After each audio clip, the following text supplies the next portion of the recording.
to Perinold, his expression dubious. "The men may object, your majesty," he stated coldly. "They may feel this is a betrayal of our oaths, or worse." His tone left little doubt that he agreed with them. "If they revolt, we will be unable to stop them." Perinold considered that.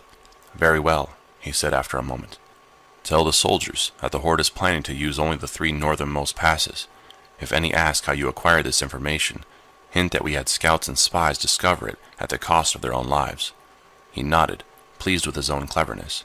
That should keep everyone occupied and safely out of the way. Hath nodded brusquely.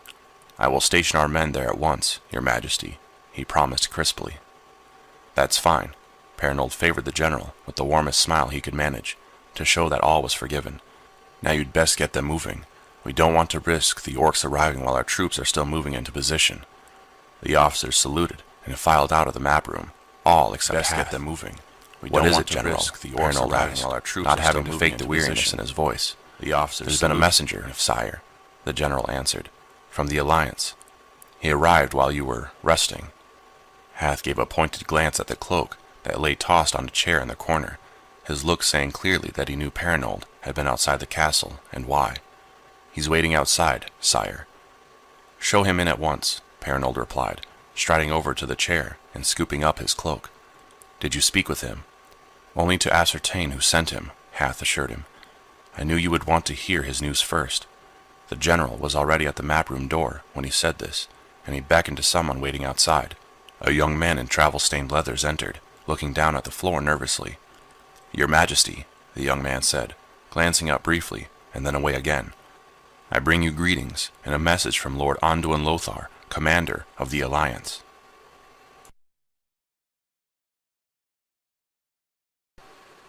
Perinold nodded and crossed to stand near the youth, tugging his cloak around him as he moved. "Thank you, General. That will be all for now," he told Hath, who looked relieved as he obediently left the room, shutting the door behind him. "Now, young man," Perinold continued, turning back to the messenger, "what is this message you carry?" "Lord Lothar says you are to bring your troops to Lordaeron," the young man replied nervously.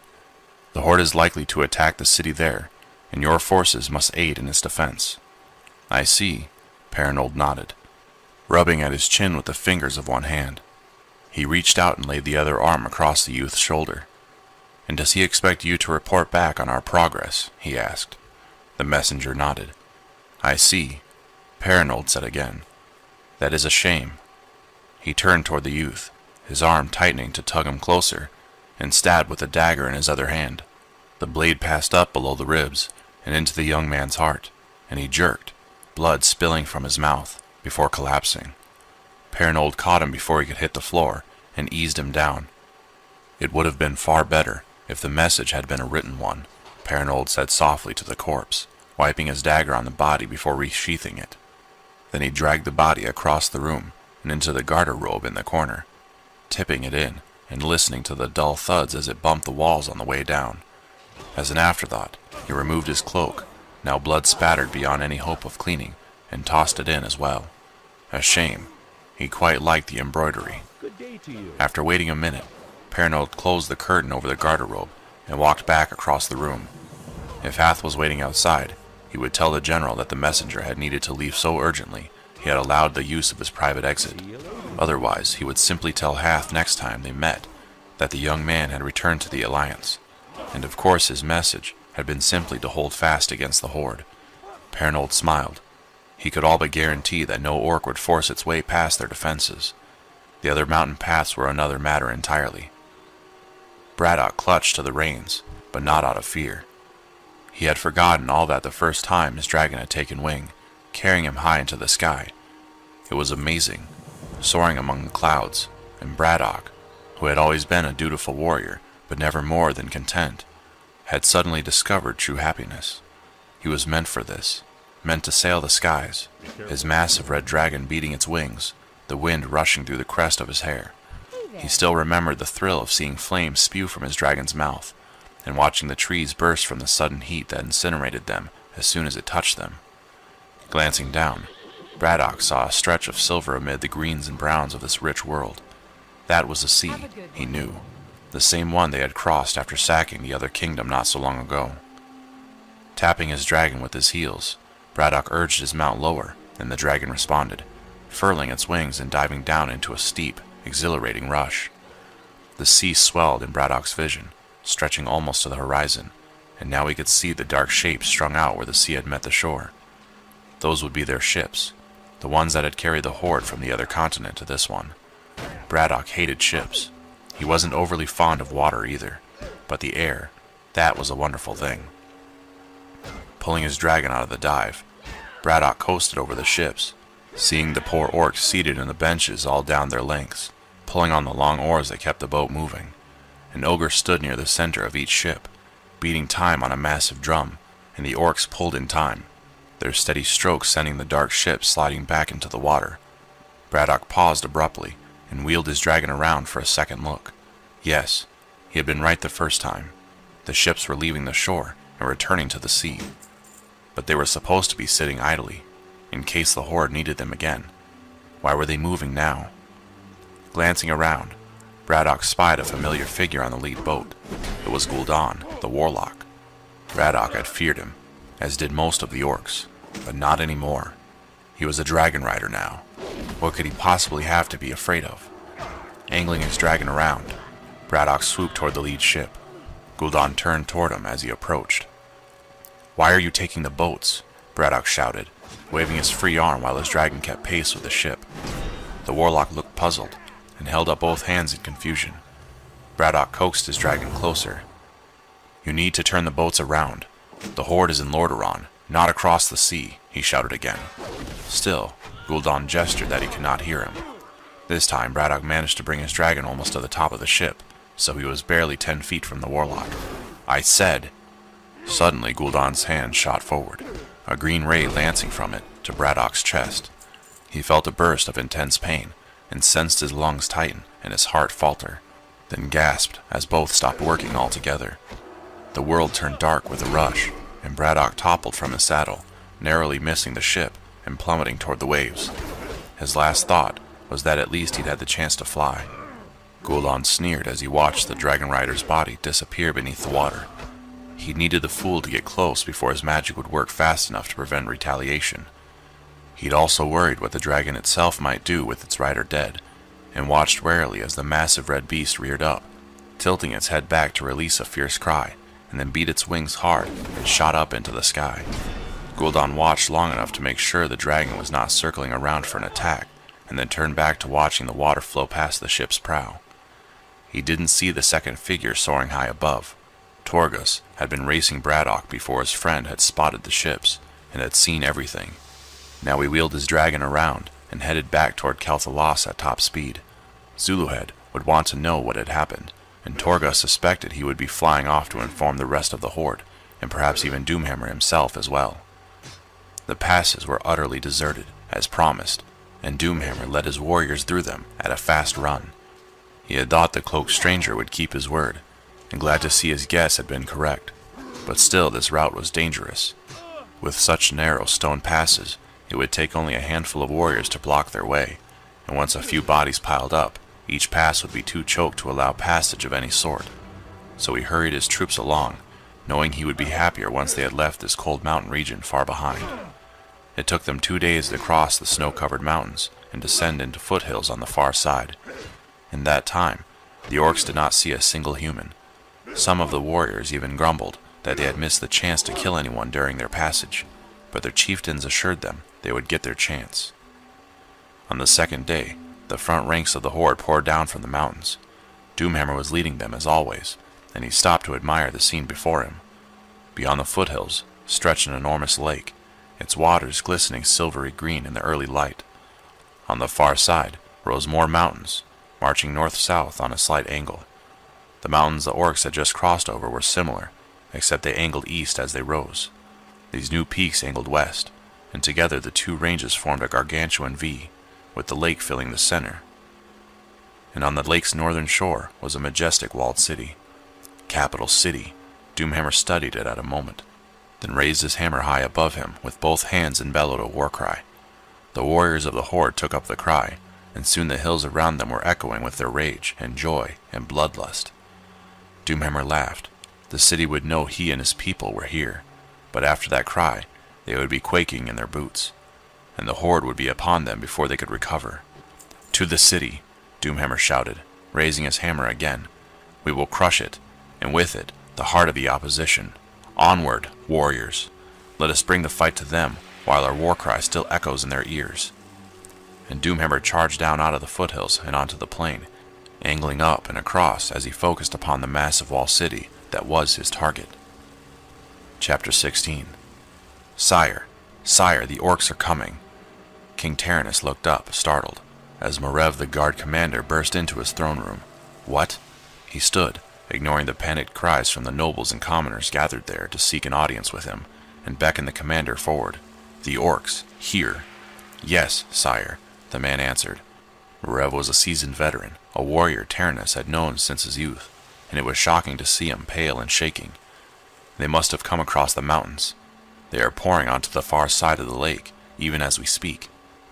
Tyrannus brushed past the commander and strode out of the throne room, moving rapidly down the hall and up a short flight of stairs to the nearest balcony, which stood off his wife's drawing room. Leanne was in there with their daughter, Kalia, and her ladies-in-waiting, and looked up, surprised, as he entered and walked right past her, Marev trailing behind him. Throwing up the windows beyond, Tyrannus stepped out onto the balcony and stopped, stunned. Normally, from here he had a breathtaking view of the mountains across the lake. Those were still the same, but the strip of green he usually saw between water and rock was now black, and he could see it shifting as he watched, like ground being churned up from beneath. The horde had indeed arrived. How did this happen? He demanded of Marev, who had stepped out as well and was staring at the sight, his mouth open. They must have come through Alterac. Why did Perinold not stop them cold? They must have overwhelmed him, sire, Marev answered dismissively, even in his terror, showing his opinion of Alterac's king and soldiers. Those mountain passes are narrow, and a competent troop could have held the horde back, but not if they were following incompetent orders. Tyrannus frowned and shook his head. He shared Marev's opinion. He had never liked Perinold, who had always struck him as selfish and scheming. But Hath, Perinold's general, was a competent commander and a solid warrior in his own right. He would have assembled a solid defense, although if Perinold gave an order, even a foolish one, Hath would probably obey it. Send messengers to Alterac, he decided finally, and to the Alliance army as well, letting them know our situation. We'll find out what happened later, Tyrannus decided, not bothering to point out that this would require them to survive until then. First things first, rally the guards, sound the alarm, and get everyone inside the gates. We don't have much time.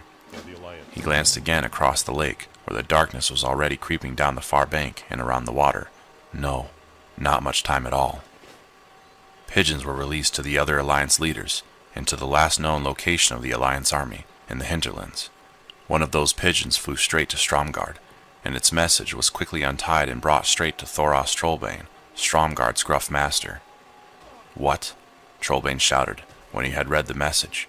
He had been drinking ale from a heavy wooden mug, and now he hurled the mug at the far wall, where it shattered, leaving a streak of ale and wood splinters down to the floor.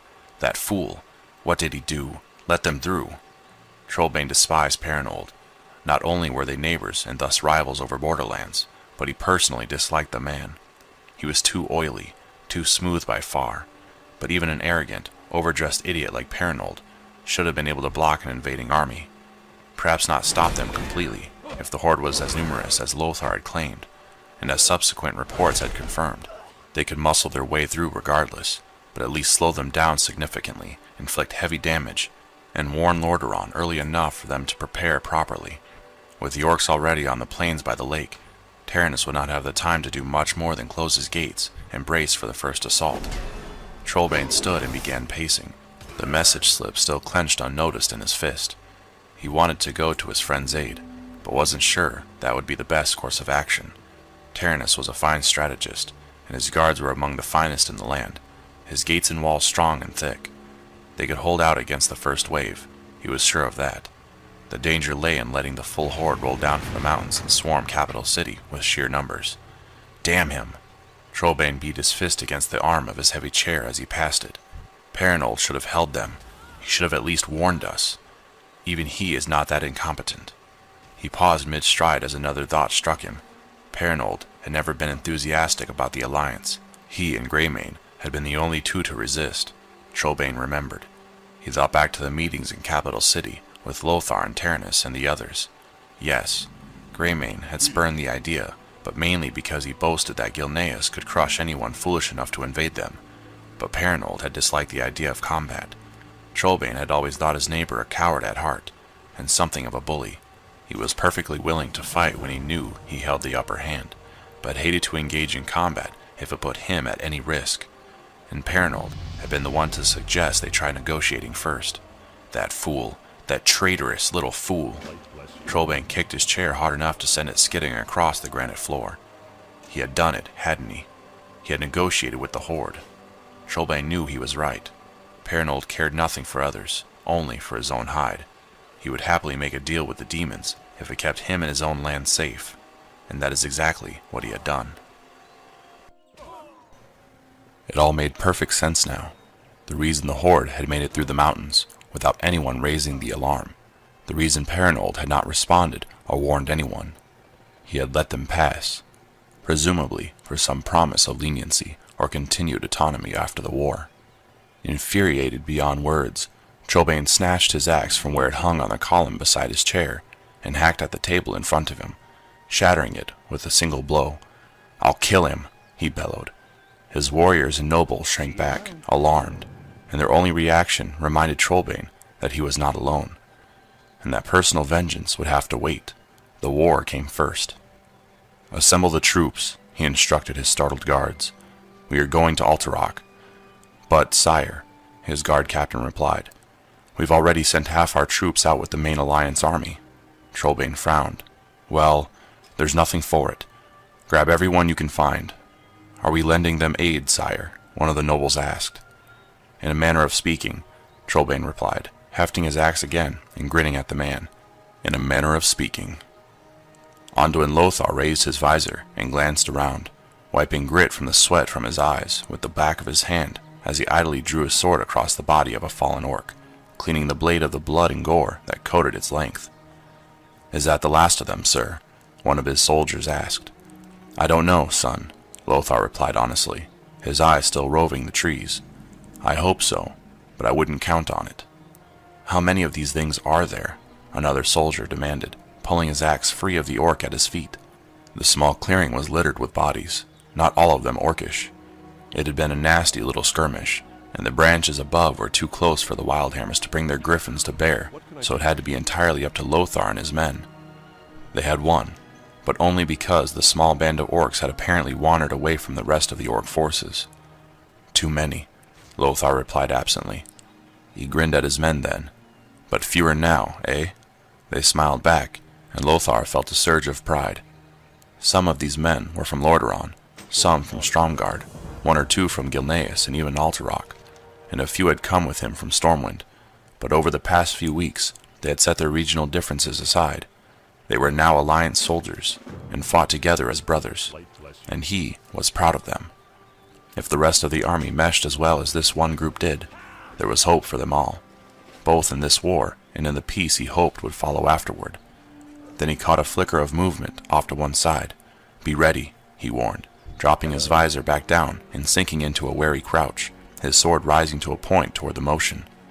But the figure that burst through the trees was not an orc, but a human, one of his own soldiers.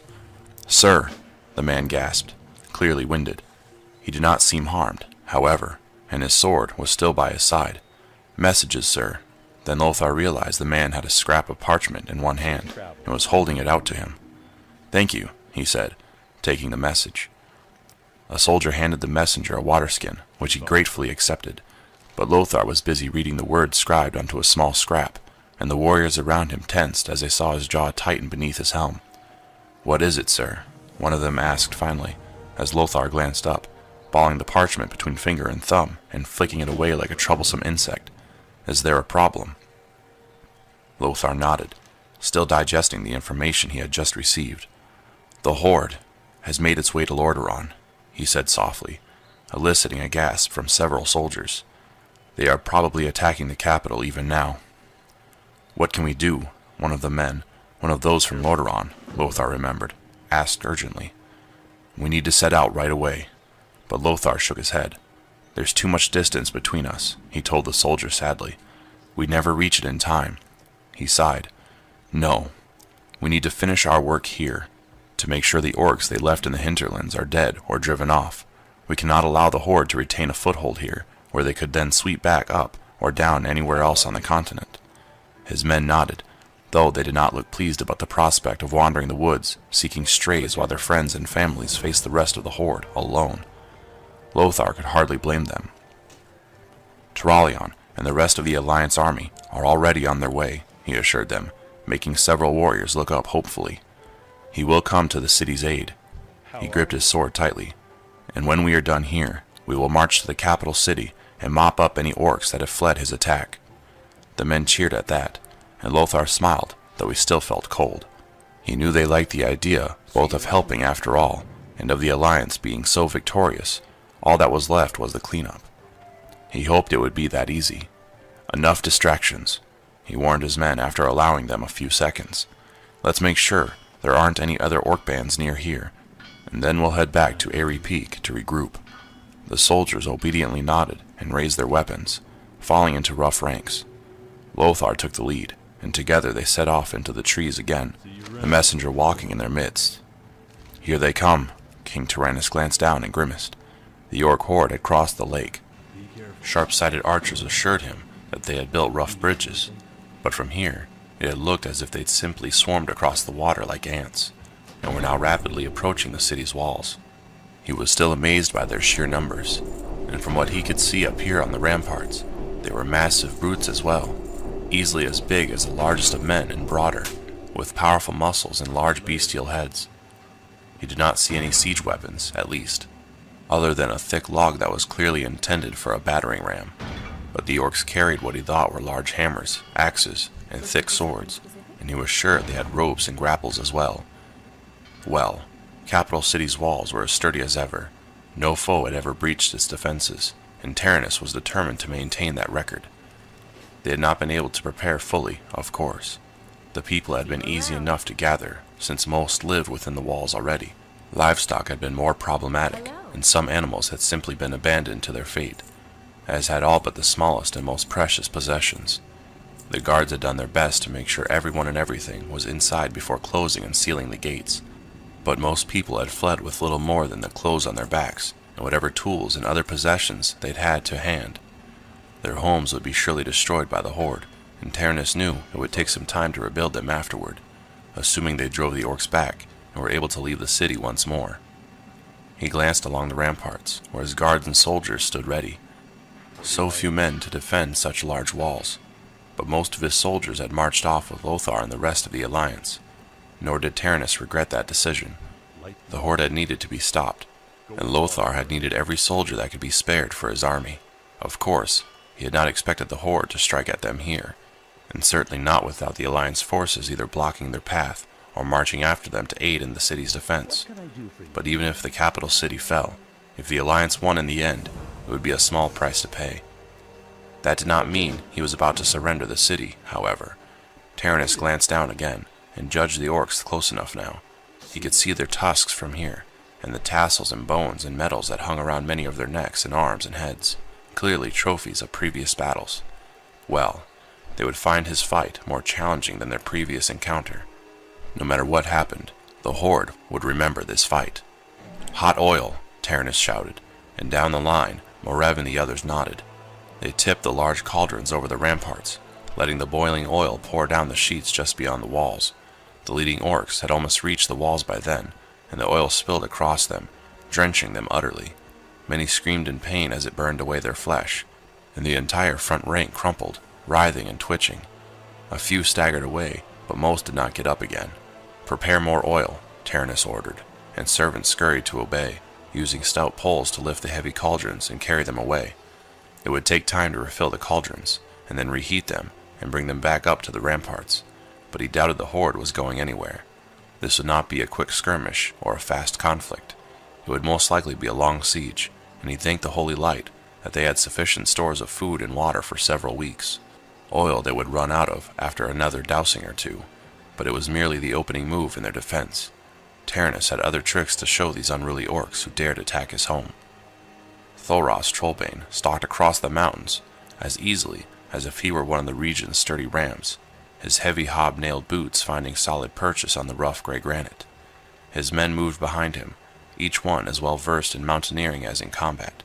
Stromgarde was a mountain kingdom, and its children grew up learning how to climb the rock faces and scale the peaks. Ahead of him lay the first of the Alterac mountain passes.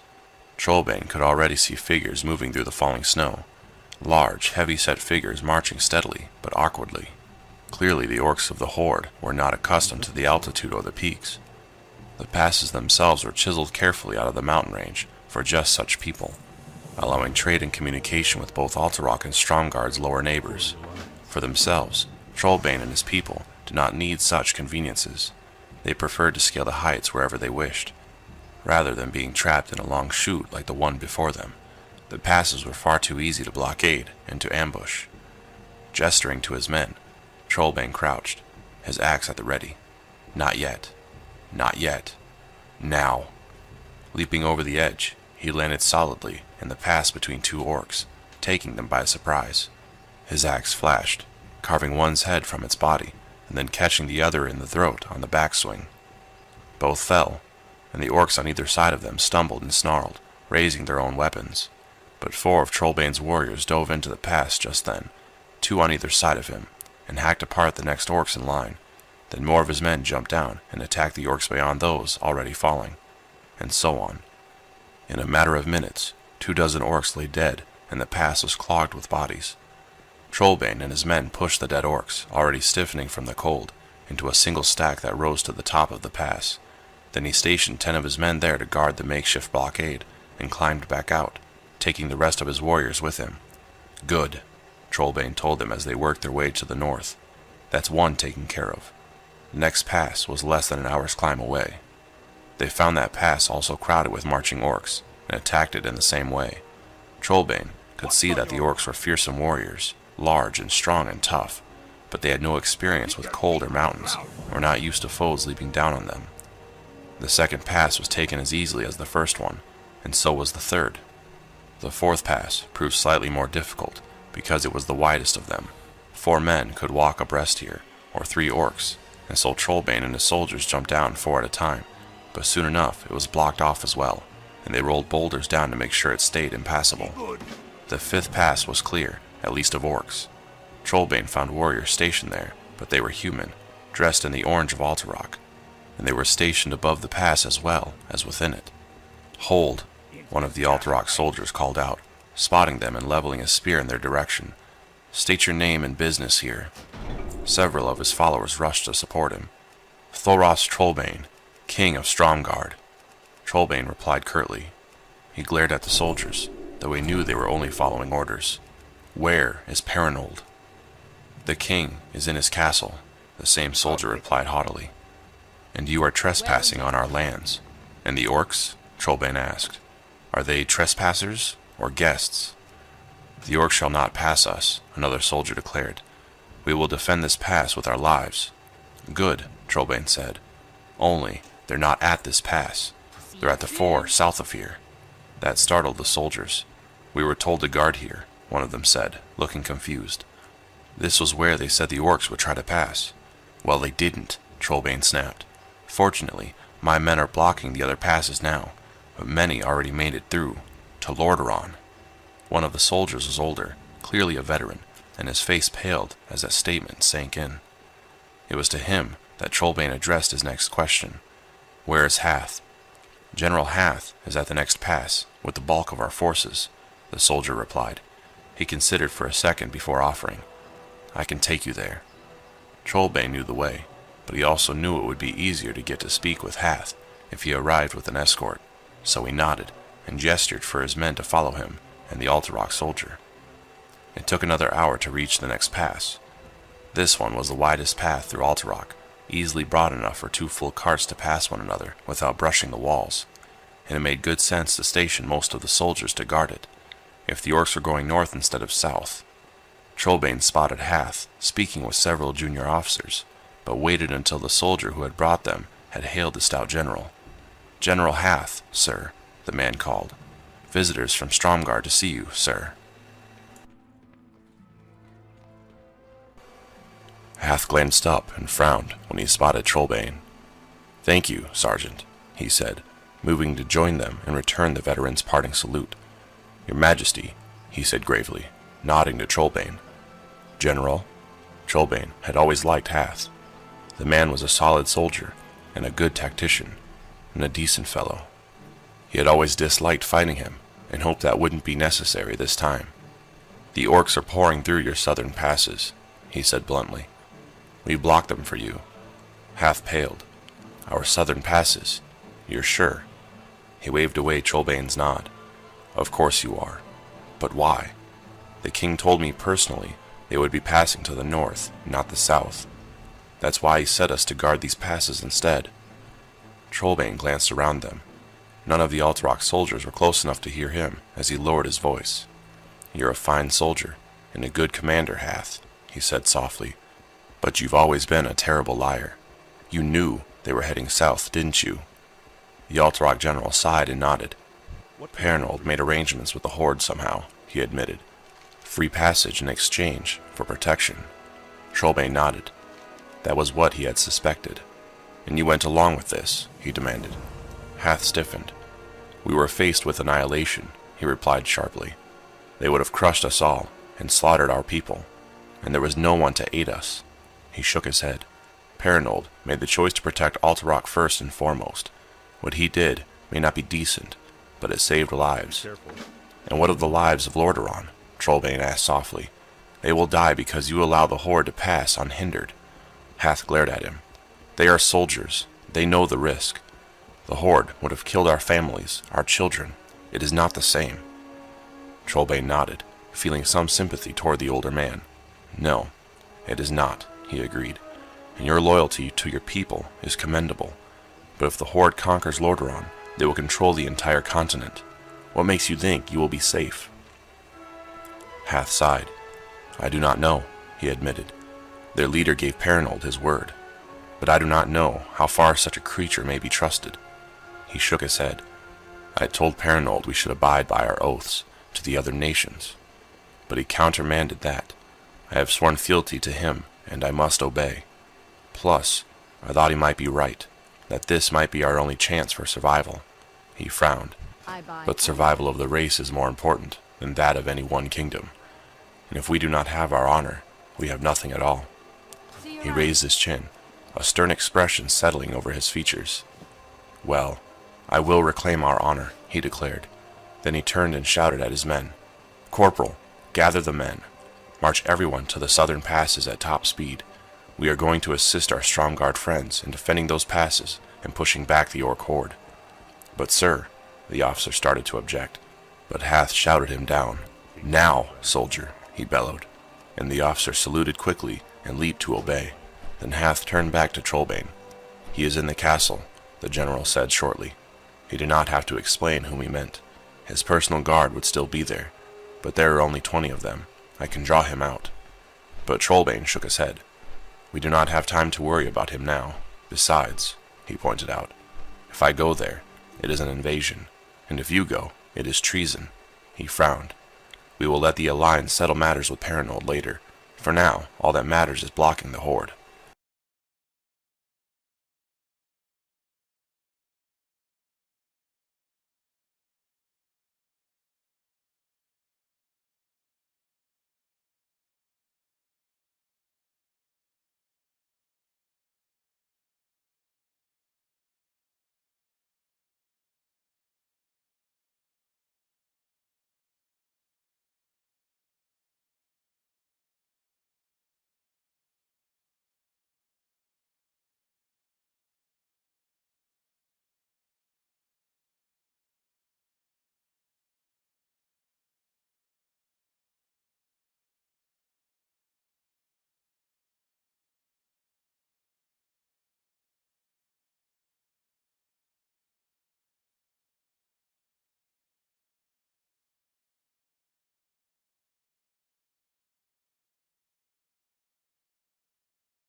The general nodded.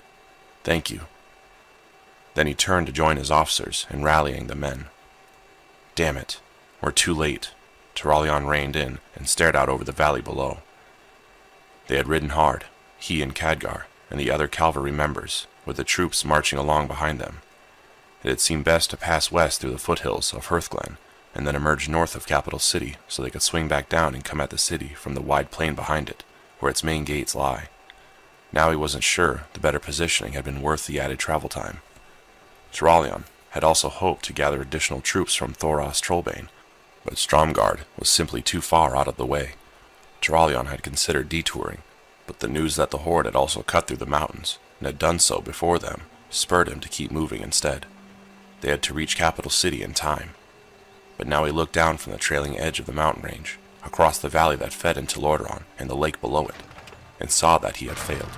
The horde was already there, spreading across the valley and around the proud city like a spray of leaves about an autumn tree. They haven't breached the walls, Alaria pointed out, standing beside him. She and the other elves, both warriors and rangers, had kept up with the horses easily, and both she and Lord Thamar Thuron had come forward with him to see what lay before them. It is not too late to aid them. No, you're right, Turalyon admitted, shoving his disappointment aside and studying the situation more dispassionately. This battle is not yet lost, and with our aid, Capital City will not fall. He rubbed at his chin. This may even work out to our advantage, he said softly, considering the matter more fully. The horde does not know we are here yet, and we can trap them between us. He frowned. We should let Taranis know we're here, though, so we can coordinate our attacks, and so he does not feel he has been abandoned. Thuron nodded, eyeing the mass of orcs teeming below and beyond them. A good plan, he agreed, but how do you suggest we reach the city? No one can get past those warriors unharmed, not even an elf. Alaria nodded. If this were a forest, I might, she admitted, but here, on an open plain, there is no chance for cover. It would be suicide to attempt it. Khadgar, sitting his horse on Turalyon's other side, grinned at the three of them. I can get across, he assured them, laughing at their expressions. With a little help, he added, glancing at a short, tattooed figure who had alighted on the rocks beside them. Sire. Taranis glanced up and saw a soldier shouting and pointing beyond the walls. Thinking the orcs had massed for another attack, he glanced out, following the man's gesture, but the soldier was pointing up rather than down. Taranis looked and almost gasped as he saw a dark figure soaring toward them. Ready, archers, he called, staring at the shape, but hold fire until my command. Something seemed strange about it. Why send a single flyer of any sort, when there were thousands upon thousands of orcs smashing against the walls below? Was it a scout, a spy, or something else? The archers positioned themselves, longbows drawn and arrows nocked, and waiting patiently. The shape grew closer. Now Taranis could see that it was a griffin, though far wilder and more beautiful than the heraldic symbols would have led him to believe. Its feathers glowed gold and violet and red in the sunlight, and its fierce head turned, bird-like, to glance around with wide golden eyes as it approached. And a figure sat upon its back, holding reins and riding a saddle as if upon a horse. The rider was big, but did not seem large enough to be an orc, and it was wearing clothing, far more than the green-skinned warriors below. Taranis stared, and then let out a breath of relief as he caught a glimpse of a violet. That wasn't armor, it was robes, and that could only mean one thing. Lower your weapons, he called to his archers. It is a wizard of Dalaran. The griffin swooped toward them, its mighty wings beating, and then it was overhead, circling back even as the archers turned back to watching the orcs below. The rider was clearly searching for a place to land, and finally settled on the nearby corner tower, which had a wide, flat circle for cauldrons and a ballista and signal fires. Taranis strode in that direction, Marev right behind him, and reached the tower just as the griffin touched down and folded its wings along its body. Well, it's good to know I haven't forgotten how, the rider announced, as he swung one leg over and dropped from the... Didn't you hear what I said? I had asked. I had asked what you were doing.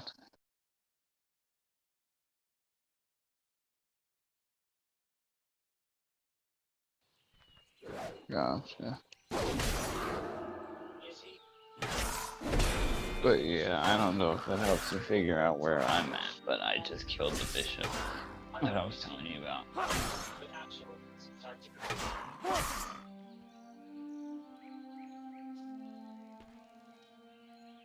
I know.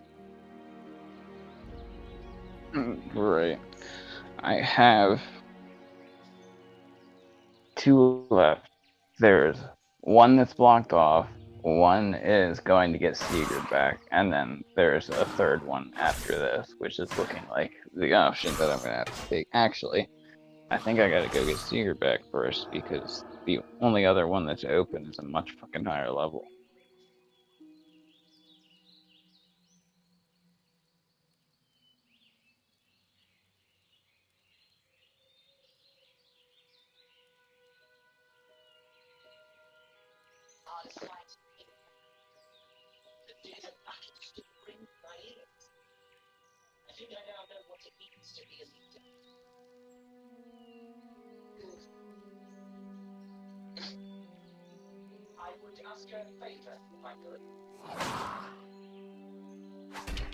Hot as shit in my room right now. I don't know why, because it's like 73 degrees in the rest of the house, but you walk in my room and the temperature fucking raises exponentially. Like, you can feel the difference.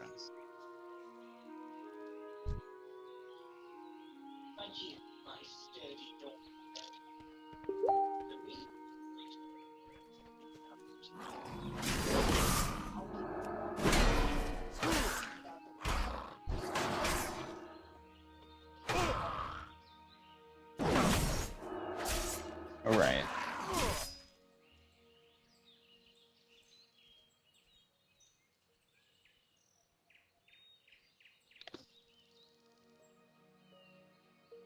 And this is after you finish all the ones that are already on the map. Okay. Yeah, I was gonna say, like I said, right. Yeah, I've got 3 left on my map that I can see. Like I said, one of them's blocked off. One of them is where you get Sigurd from, and there's an extra one.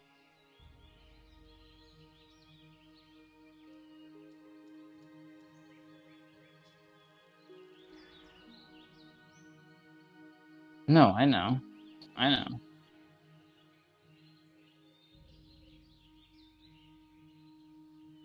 What do you mean it adds one? Oh, yeah, yeah. Like I said, I've only got 2 territories left. Well, 3 territories left, excuse me. One of them, huh? It only puts a knife in it once you pledge to go and do it. What are they? Are they? I think the unconquered ones are white statues. Yeah, but yeah. Yeah, I know how all that works. Like I said, there's only 3 left.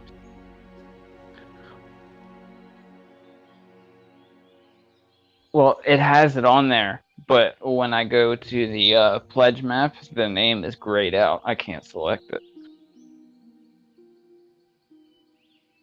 And that's the one that I was talking about. And then there's the one all the way down at the bottom where Sigurd is.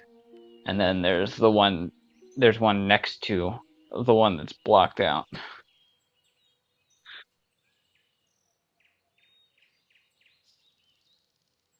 Hold on. I'm literally traveling right now to go look at the map. The pledge map.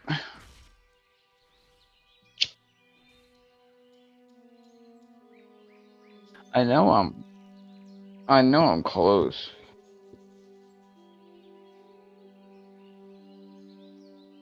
I didn't know that you went back. Alright.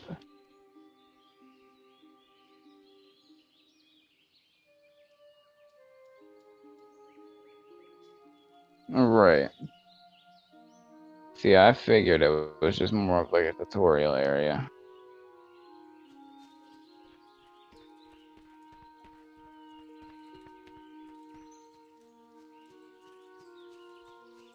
And that everything that happened at the start was kind of the best it was gonna get, as its art. You know what I mean?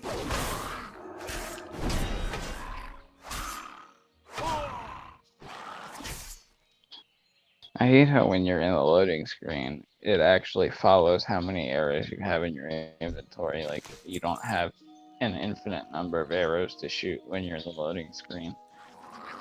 Stupid.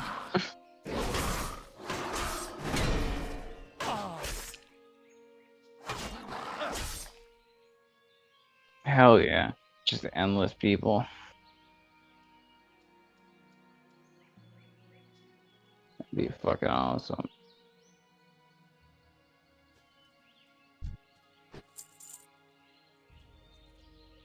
Oh, I meant to tell you, fucking Red has got an anti-air cannon as one of the settlement decorations.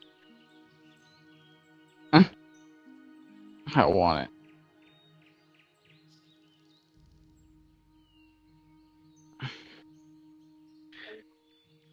What up, babe?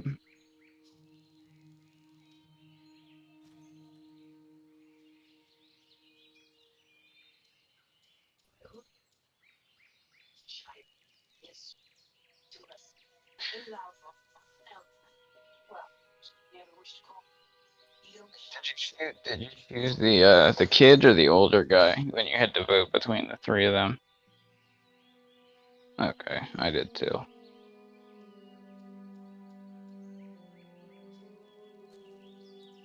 I think you can. I'm assuming that regardless of when you choose between the two of them, that it plays out the same. I would assume anyway.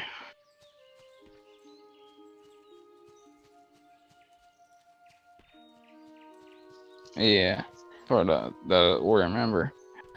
Well, I just meant like if you chose the old dude or the kid, either way, he would lock you in there, and the whole thing would play out like that.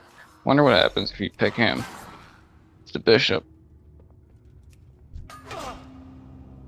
Yeah, I have Sussex down, all the way down at the bottom.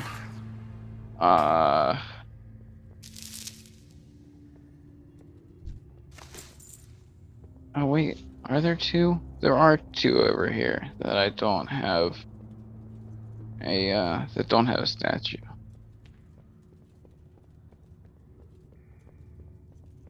Well, don't have a statue yet. It's yeah. This is two in the bottom. Yeah, the two in the bottom left that don't have statues yet. Yeah. Okay. But yeah, the one right above that does not have one. And then the one all the way up at the top has a statue, but the name is grayed out for some reason. Hold on. I want to see what she says about that.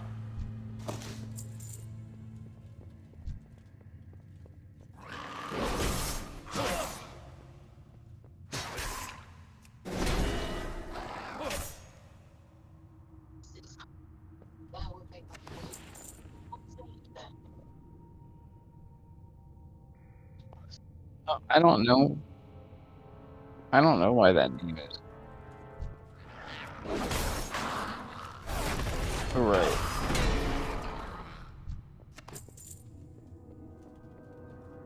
Right.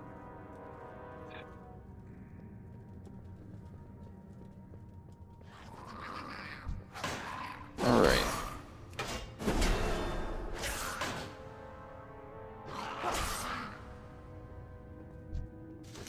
Right.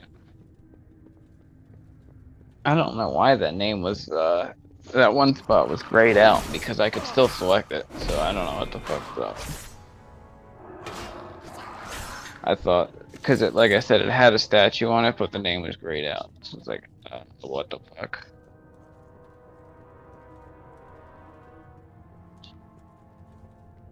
But yeah, I'm trying to take everywhere else before I go and get Sigurd back.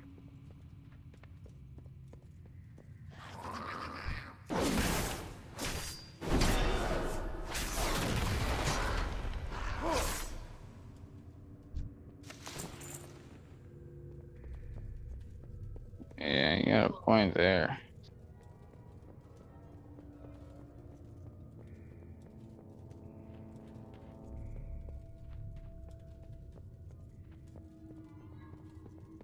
But see, I figure I get this shit done now and then go and do that, and then I'll have more main story shit to play at once instead of having to go back and finish them first. You know what I mean?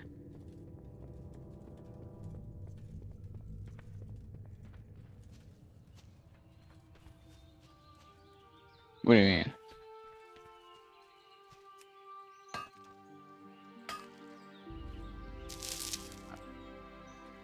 Oh, okay.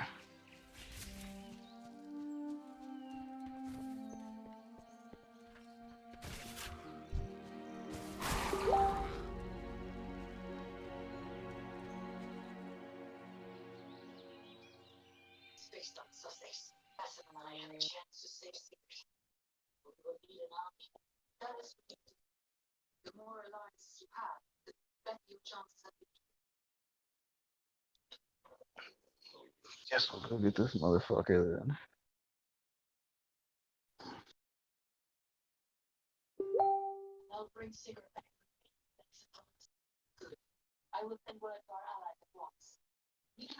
You know, I'm oh so worried about this guy, but I'm fucking his wife on the side at the same time.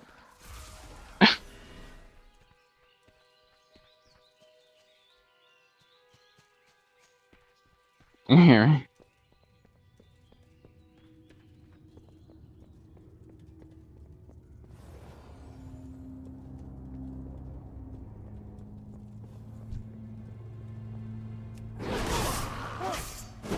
Sure, down the line it'll screw me, but so far it hasn't had too many negative side effects.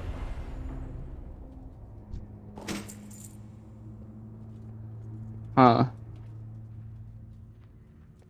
Well, I just mean I'll see the result of it later, because so far I haven't really. But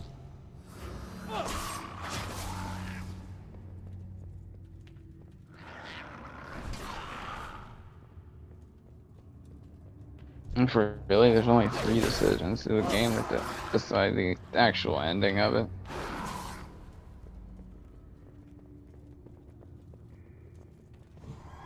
Gotcha.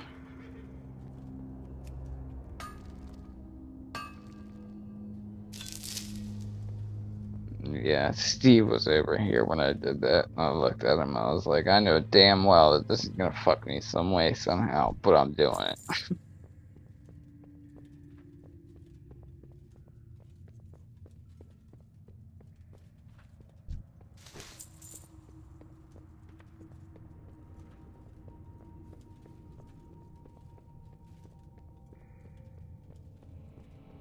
Right. Is the maximum. Right. Is the maximum skill power 300? Because I hit 280 a little bit, and I got a trophy called We're in the in-game now.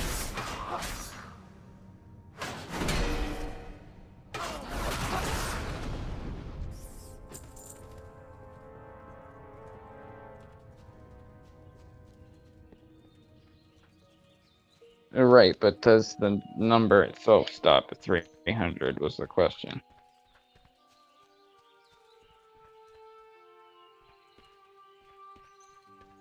Right.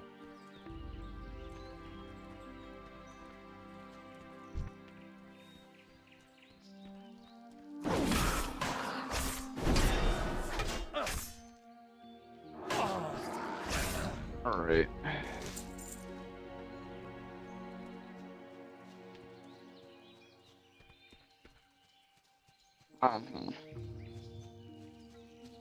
I know what you're talking about.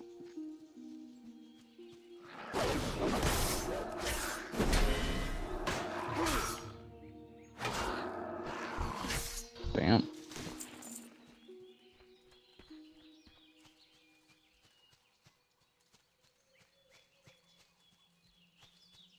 Yeah, but you were playing that for like 4 or 5 hours earlier, and you've been playing this for like 20 minutes, and you're already halfway.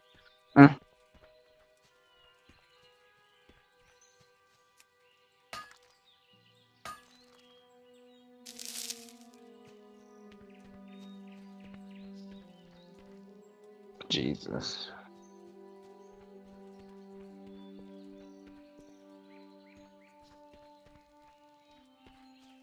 Right, there's no reason to be doing that shit.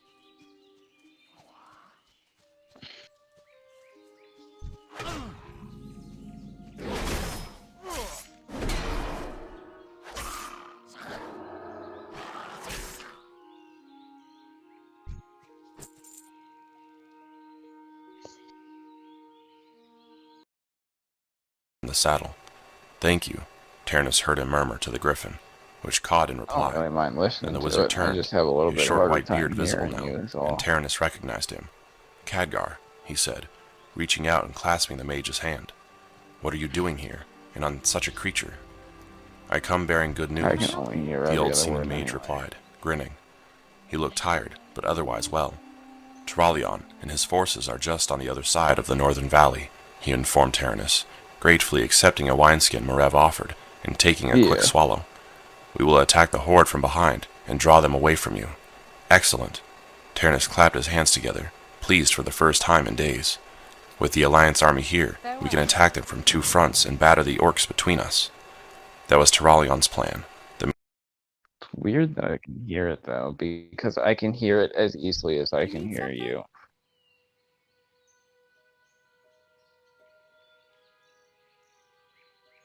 Probably. See you later.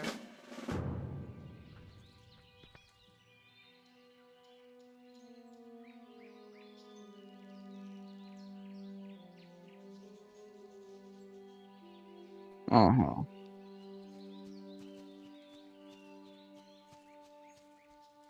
Damn.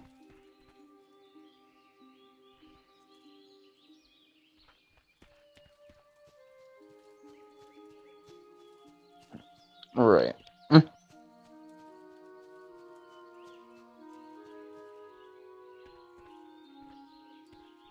Right.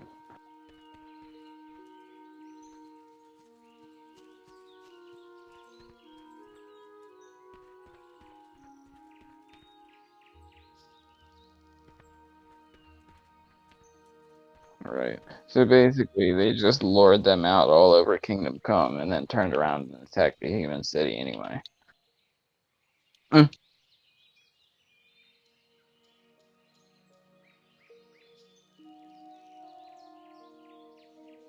Yeah.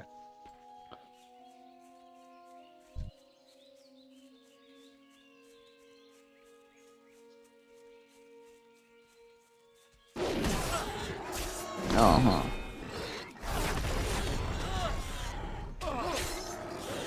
Yeah. Oh. Right. The ratio didn't quite add up. By the way, I didn't know. I saw the mastery quest, but I didn't know that there were avenged death quests now too. Found one. Yeah. Well met. Uh-huh. Yeah, I saw there's a I was trying to figure out what it was because it's an image of a skull, a cracked skull with an axe behind it, and you walk up and check the body, and it's just like the other games. You just go and kill whoever killed them, and then confirm the kill. The mage agreed cheerfully. Kurdran loaned me the use of his Speak for griffin, devil. so I could reach you and coordinate. I am just grateful I still retain the knowledge Medivh gave me on how to handle one. Come, Tyrannus told him. My servants will see to the griffin. They will get it water, and I am sure we can find something for it to eat. Let us talk about what Sir Tyrallion thinks we should do next, and how we can make these foul orcs rue the day they dare raise arms against our city. Charge! Tyrallion led the way, hammer held before him like a lance, spurring his horse up out of the water and onto the bank toward the massed orc army.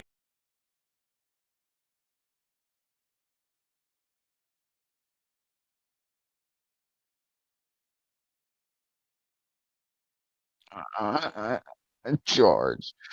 I was wondering, what the fuck? Many of the orcs were still concentrating on the city walls, which they had yet to dent for all their ferocity, and only a few heard the sound of his horse's hooves and turned to look. One of those opened his mouth to shout a warning, but Tyrallion's hammer caught him full across the jaw, shattering it and snapping its neck from the force of the blow. The orc dropped, and Tyrallion's horse trampled him. Behind him rode the rest of the cavalry, and the foot soldiers were marching after them.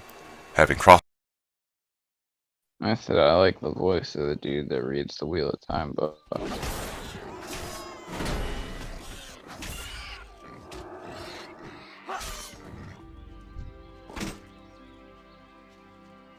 Uh-huh. Yeah, he does. He would do like the other voices and actually have like emotion to it. And then later on in the other books, they had a female read the like when it would follow the Egwene and what's her name? It would change to the chick reading it.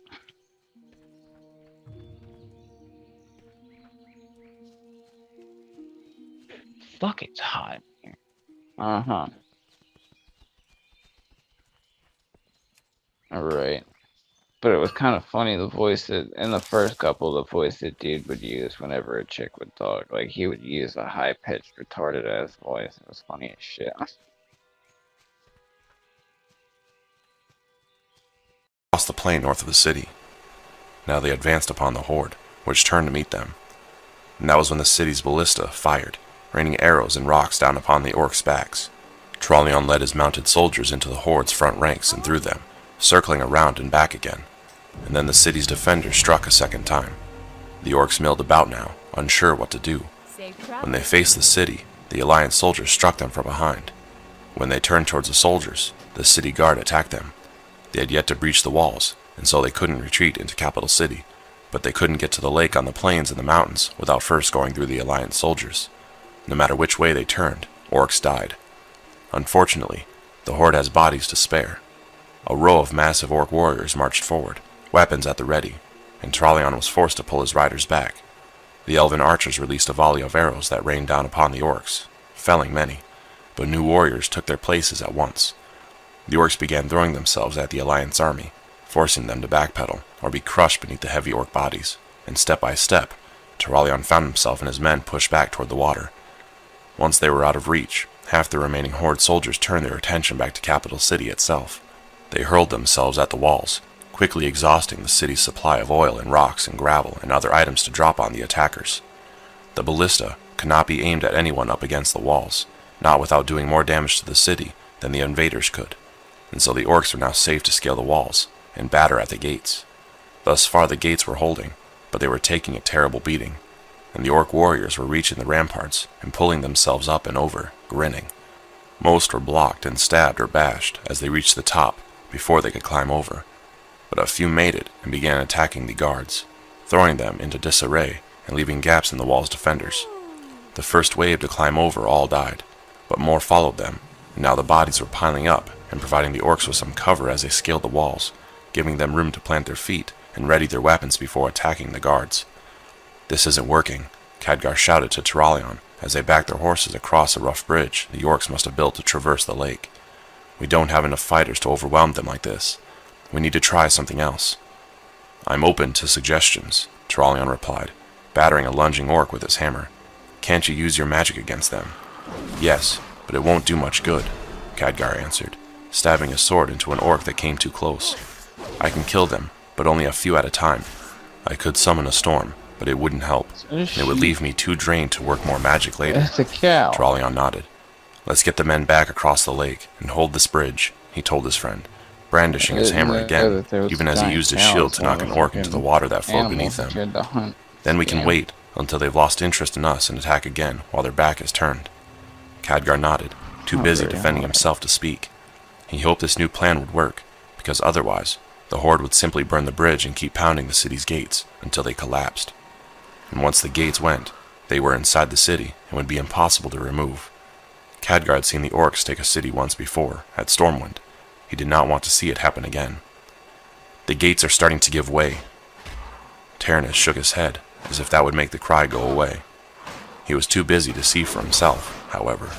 An orc had climbed the wall not too far from where he stood watching the battle below, and was advancing on him now, grinning wildly enough to show its sharp tusks and swinging its heavy warhammer in slow arcs. Tyrannus reluctantly picked up a fallen sword, painfully aware that he was no fighter. Someone appeared at his side, and he recognized Marev with some relief. The guard captain carried a long spear and jabbed at the orc, forcing him back. "You should go see the gates, sire," he said calmly, poking at the orc again. "I will handle this." On the orc's other side, Tyrannus could see several other guards approaching, 2 of them also armed with spears. Accepting that he was no longer needed here, Tyrannus gratefully laid down the sword and turned away. He ducked down a short flight of steps within the rampart, coming out near a small guard's armory, and from there took a narrow walkway along the wall. Jesus Christ. It ended at a short stairway, and he leaped up the steps and onto the ramparts again, but now just above the main gates. He could feel the heavy pounding even before he reached the rampart's edge, rattling his teeth and making the stones shake. And looking down, he saw them slamming a thick tree trunk against the front gates. Even from here, Tyrannus could tell they were shuddering from each impact. "Shore it up," he told a young lieutenant standing nearby. "Get some men and shore up the front gates." "With what, sir?" the young officer asked. "Anything you can find," Tyrannus replied. He gazed out past the walls, at the untold number of orcs gathered there against him and his city. Beyond them, he saw the glitter of metal on the bridge, and knew Turalion and his forces had retreated to that distance so they could plan their next move. Tyrannus just hoped it was a good Death one. to the battle cattle. Chapter 17. "We have them," an orc shouted, and Doomhammer grinned. Victory was within his grasp. The walls of the city stood firm, no matter how many warriors he hurled at it, but the gates were beginning to buckle from their constant ramming, and once those fell, his warriors would pour into Capital City, crushing its remaining defenders and sacking the city. With this, and the Elven Forest as bases, they could spread across the rest of the continent rapidly, driving the humans back to the shores and finally into the sea. And then the land would belong to the Horde, and they could end this war and start a new life at last. If only the ogres were here, Doomhammer thought yet again, leaning on his hammer and watching his followers strike yet again at the city's sturdy wood and iron gates. They would have been able to scale the walls and perhaps even batter holes in the thick stone with their clubs. He wondered why Gul'dan and Cho'Gall and their clans had not yet arrived. He had moved quickly across the mountains, he knew, but still, they should have been here by now. "Doomhammer!" He glanced up and saw one of his warriors pointing to the sky. More griffins? He wondered, with a grimace. The feathered mounts had proven deadly in the forests of the hinterlands, and equally so at Kel'Thalas. He had only seen a handful here so far, and one had flown to the castle and back, but had not otherwise participated in the battle. But still he was wary. The Wildhammer dwarves were strong and sturdy, their mounts fast, and their stormhammers as deadly as the warhammers of his own people. They were not a foe to be taken lightly, despite their small stature, and if more were arriving, he would need to be ready. But the dark shape silhouetted against the clouds grew larger and larger, too long and sinuous for a griffin, and Doomhammer heard many of his warriors cheer as its shadow fell across them. A dragon. That was good news. The massive beast could use its flames against the gates and to clear the castle walls of defenders. The city was as good as theirs. The dragon landed well clear of the lake, a large orc dropping from the saddle on its back as soon as it had set down, and Doomhammer strode forward, slinging his hammer back on his back. "Where is Doomhammer?" the dragon rider was demanding. "I must speak with him." "I am here," Doomhammer answered, his warriors parting to let him pass. "What is it?" The rider turned to face him, and Doomhammer realized he had seen the warrior before. He was one of Zuluhet's favorites, a powerful warrior who, according to reports, had been one of the first to dare ride the still rebellious dragons. Torghast, yes, that was his name. "I bring a message from Zuluhet," Torghast announced, a strange expression on his broad face. Doomhammer saw anger there, and confusion, and also possibly shame and even fear. "Tell me, then," Doomhammer replied, stepping close enough that he was within the circle of the dragon's tail as it lay coiled upon the battlefield. The other orcs nearby, recognizing this warning, backed away to give them privacy. "It is Gul'dan," Torghast said. He was a big orc, as tall as Doomhammer himself, but would not look him in the eye. "He has fled." "What?" And now Doomhammer understood the fear on the dragon rider's face, as he felt his blood boil with rage and his hands grip his hammer tight enough to make the wooden handle groan in protest. When? How? Shortly after you left, Torghast admitted. Cho'Gall is with him. They have the Twilight's Hammer and the Stormreaver clans. They have launched the boats back into the Great Sea and are sailing south. Now we did look up, and the fear was dominated by rage. One of my clansmen spotted them and flew down to ask why they were going the wrong way. Gul'dan killed him. I said, this guy don't have too much emotion in his voice now, does he? See you around.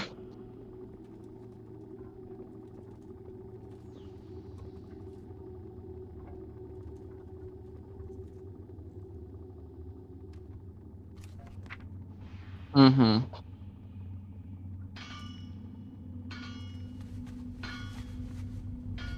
Damn.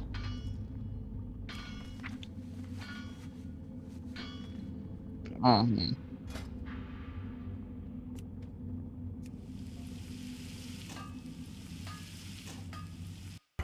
Used his foul magic on him. I saw it happen. I wanted to go after them, but knew Zulahed must be told, and he ordered me to come here at once. Doomhammer nodded. You did right, he assured the Dragon Rider. If Gul'dan killed your clanmate, he would not have hesitated to kill you as well, and then we would not have known of his treachery. His lips pulled back from his teeth in a snarl. Damn him. I knew he could not be trusted, and now he has taken the ships with him. We can fly after him, Torghast offered. Zulahed said he would have the other Dragon Riders ready. We could burn the ships to ash, and every orc on them. Doomhammer frowned. Yes, but only if you can get close enough.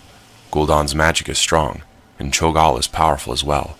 He smashed his hammer into the ground. I knew those altars he created would be a problem, and I let him transform the ogres into new warriors to fill out his own ranks. Doomhammer bit down hard on his lip, punishing himself for his own stupidity. He had been so excited about having new weapons for the war against the humans that he had ignored his own instincts, which had warned him that the warlock would do only things for his own purposes. Torghast was still awaiting an order, but both of them turned as another orc came running up. It was Tharbek, Doomhammer's young Blackrock second, and he stepped just beyond the dragon's tail, which was flicking in annoyance. Yes? There is a problem, Tharbek informed him bluntly. The mountains are closed. What? Doomhammer turned and stared out past the dragon, toward the Alta Rock Mountains. Sure enough, he could see that the steady dark stream of orcs flowing from the southern passes had stopped. What has happened? Tharbek shook his head. I do not know, he replied.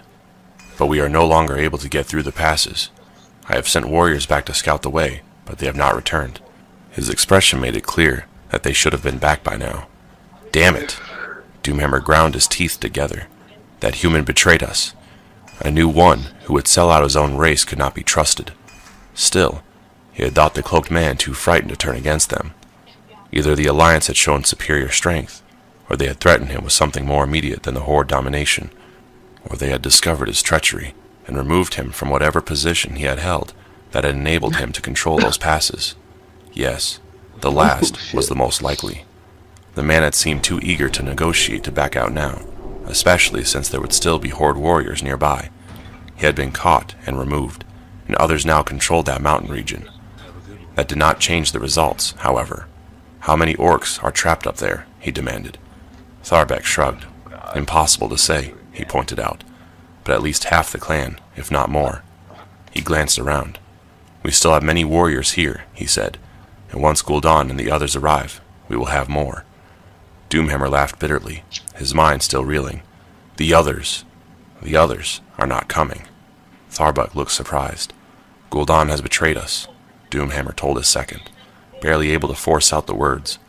He has taken the ships, and the two clans with them, to the Great Sea.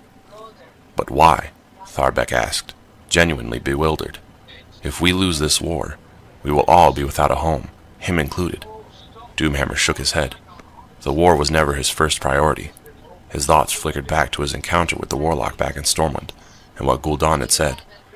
He has found something else, something powerful, he remembered dully. Something that will make him strong enough to not need the Horde for protection. What will we do? Tharbek asked. He looked over the city beyond them, studying it anew. We may not have enough warriors to take it now, he pointed out. Doomhammer refused to look, but knew his second was right. The city had proven sturdier than expected, and its defenders fiercer. The attack from behind by the Alliance forces had also taken them by surprise, and had reduced their numbers by a large portion, and now they can no longer expect reinforcements from any direction. But that was not the only matter weighing on him. Gul'dan's treachery was bad enough, but he had taken other orcs with him. They were setting their own goals above the Horde, their own selfish desires above the needs of their people. That was what had driven Doomhammer to kill Blackhand and take control in the first place, and he vowed to end the corruption and restore his people's honor. This betrayal could not be allowed to stand unanswered, no matter what it cost them or him. Rend, maim, Doomhammer bellowed. The Blackhand brothers heard him and approached quickly, perhaps realizing from his tone that their war chief would brook no delay. What the fuck? Take your Blacktooth Grin south, Doomhammer instructed them, remembering the maps his scouts had drawn with the troll's help. March back along the lake, and from there through the hills broad to the sea. Gul'dan has fled, but he would not have needed all the boats, not with only 2 clans. The rest of our ships should still be there, waiting. He grimaced, showing his tusks. Pursue the traitors and destroy them to the last orc, leaving their bodies to sink into the water's depths. But the city, Rend protested. The war. Our people's honor is at stake, Doomhammer bellowed, raising his hammer to attack position and growling at the other chieftain, silently daring him to defy the orders. We must not allow them to go unpunished. He glared at the Blackhands. Consider this a chance to regain your honor. Then he took a deep breath and tried to calm himself.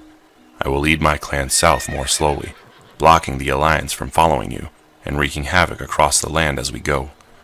We will keep the route open, all the way back to the city. We will return here afterward, he assured them, and finish what we started. Though even he had his doubts about that. They had caught the city by surprise this time. That would not happen again. The Blackhands nodded, though they did not look happy. It shall be, as you say, Maim agreed, and he and his brother turned away to give orders to their warriors. Doomhammer turned back to Torghast, who had stood nearby, waiting. Tell Zuluhead to send all dragons to the Great Sea, he instructed the dragon rider. Fly as fast as you can. You will have your chance to avenge your clanmate's death. Torghast nodded, grinning at the thought of revenge, and turned back to his dragon, leaving Doomhammer to step back and allow the massive creature room to spread its colossal wings and take flight again. Doomhammer watched them fly away and ground his teeth again, his hands shaking with shock and rage. He had been so close. Another day at most and the city would have been his. Now that chance was gone. Its odds of winning this war were slim at best. But honor had to come first. Turan Gorfiend was standing nearby, and Doomhammer rounded on the Death Knight. What of you, then, you rotting corpse? Doomhammer demanded of the creature. You followed Gul'dan once, and he has betrayed us all. Will you run to him now? The undead warrior stared at him for a moment with those glowing eyes, then shook his head. Gul'dan has forsaken our people, Gorfiend replied. We shall not. The Horde is all, and it retains our loyalty, as do you, as long as you lead it. Doomhammer nodded brusquely, surprised by the creature's response. Then go and protect our people as they retreat from the city, he ordered. Gorfiend obeyed, stalking away toward the other Death Knights and their undead steeds. Tharbek departed as well. For the moment, Doomhammer was alone. Gul'dan, he shouted, raising his hammer high and shaking it at the heavens. You will die for this. I will see that you suffer for betraying our race and risking our very survival. The skies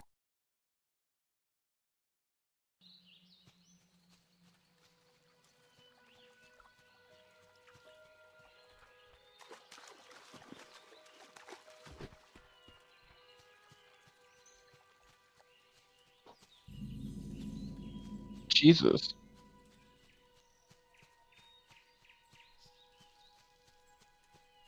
Uh,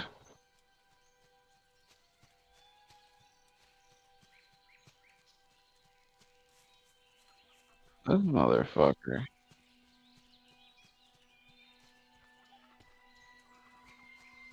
Uh,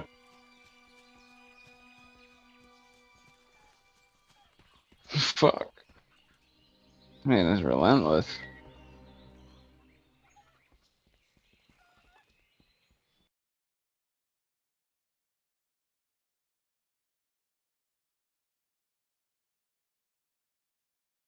Where is this scout? Oh, he's dead. What killed him? Oh, there's wolves. Jesus. I don't have any fucking arrows.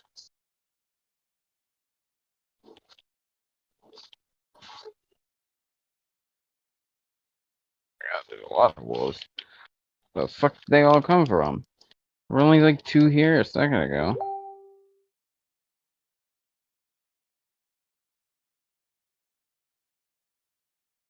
I cannot move. They keep fucking jumping at me, and I just can't move because they knock me over every time I stand up.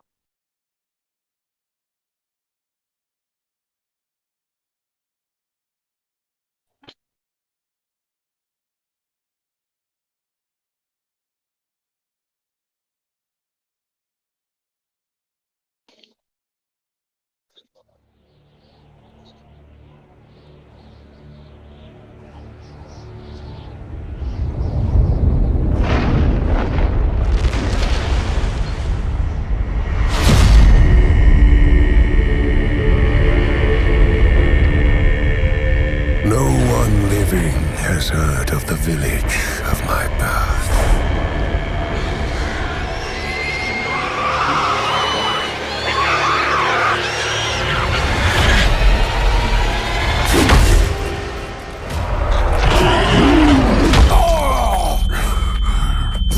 Damn, you pathetic wretch! Long have you refused your place in this clan? Now, we rid ourselves of your filth once and for all! Get it over with. So, even now you test me! Enough! I have tried to help him find his place among us. I failed. Gul'dan, there's nothing more I can do for you. But no, I have always believed there is greatness within you. Seek out the throne of the elements. Perhaps there you will find your destiny. Begone, cripple! You are cast out. In the wastes, you will understand what it means to have no people.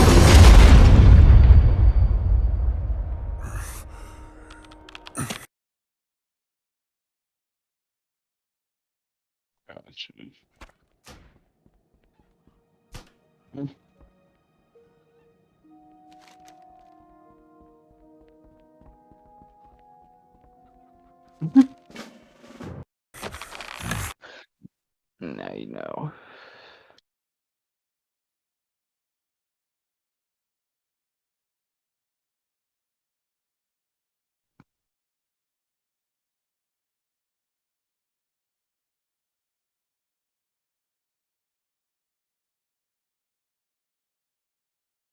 Okay.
Get the fuck back here.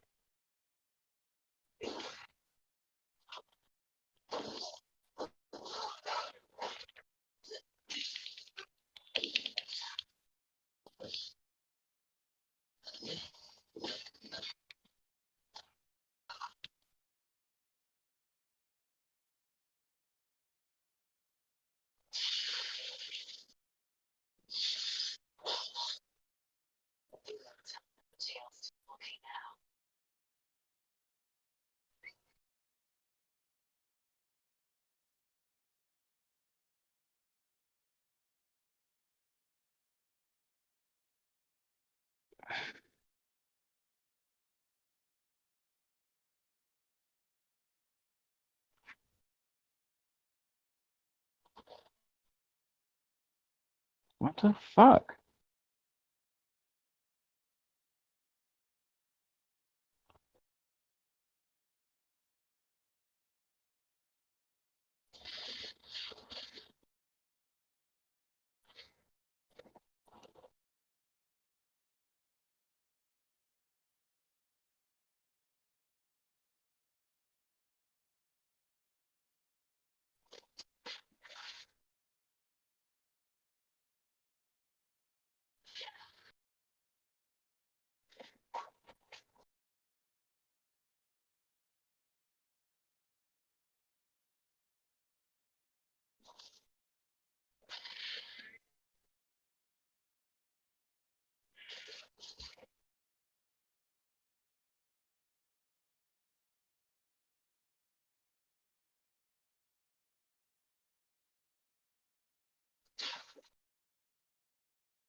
She's gathering men and supplies, perhaps to weather a siege. If she's allowed to dig in and purchase her, it might be months before he gets secret out. You still say I'm reckless in my haste, Guthrum. Such guns! Such does we left! I say your haste has put us squarely in the shit. It was forewarned. There must have been more scouts than we knew of. What's done is done. Save your breath. Find Jesus.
From childhood, my deformity made me a target for mockery and dismissal.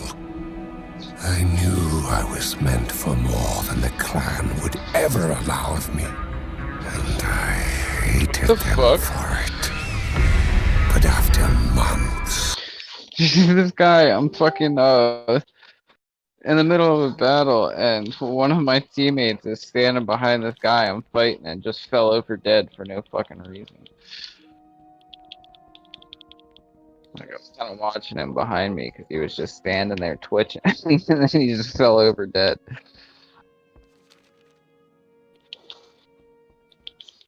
alone and starving, I began to consider that the safety and shelter of a clan might be better than endless suffering.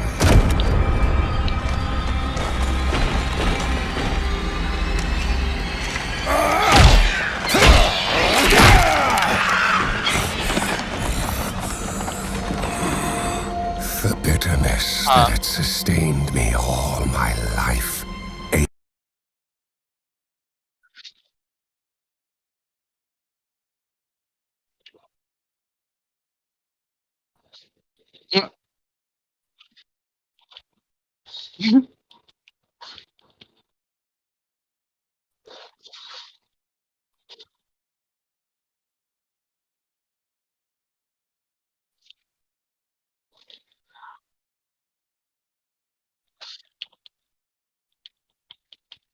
Ate at me until nothing was This is left. random shit, but the second God of War game still supposed to come out this year?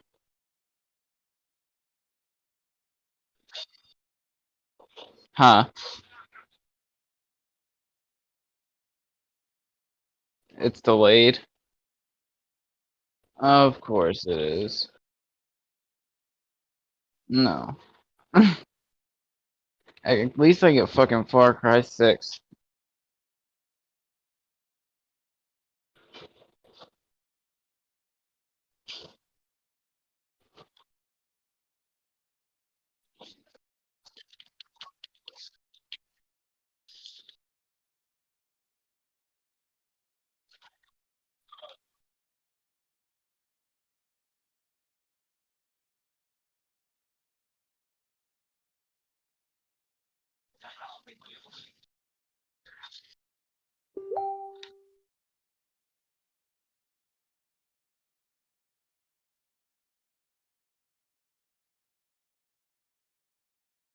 At least Ubisoft has still been pretty steadily pumping out games.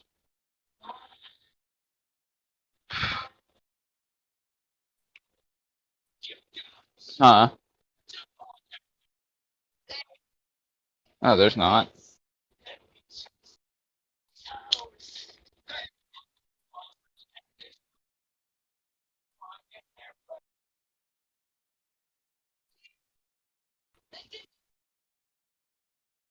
Right.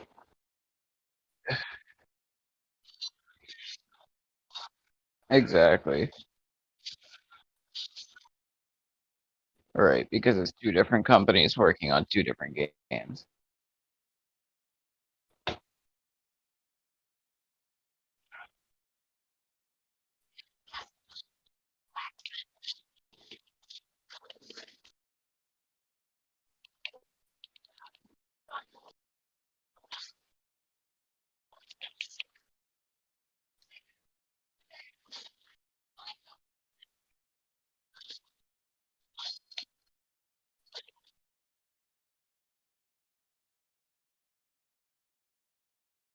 Say that again?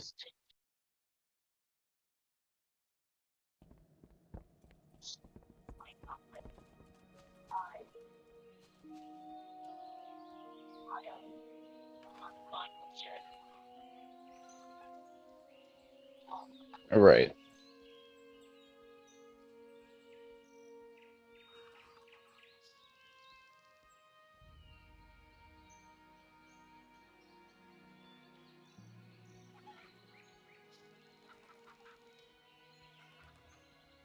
Oh yeah.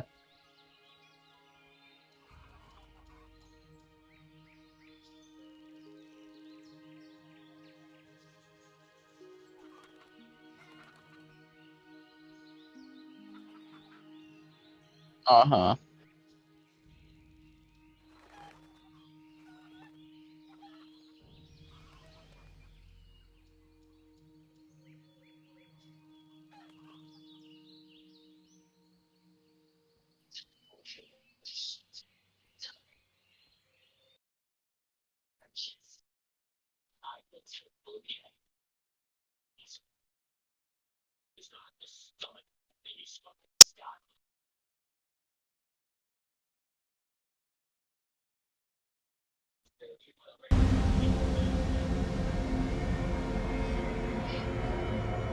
In my weakness, the words of the old shaman pierced the cold. Seek out the throne of the elements.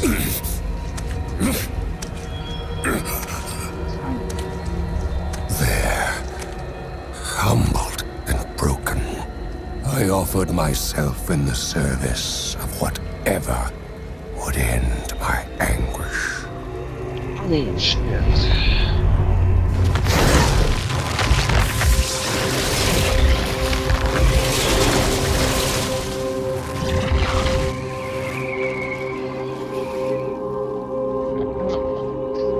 Dude, I got a scratch or a pimple or something on my ass, and it fucking hurts to sit.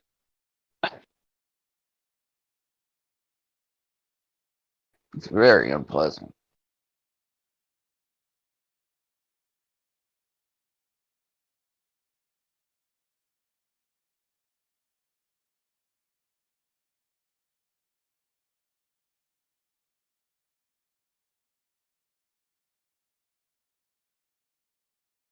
What's wrong?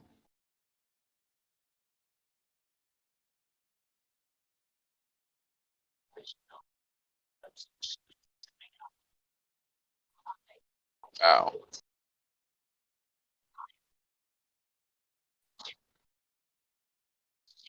right.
Oh, one of the twins died.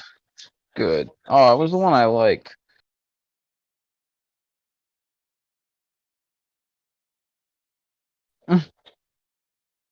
You hear me?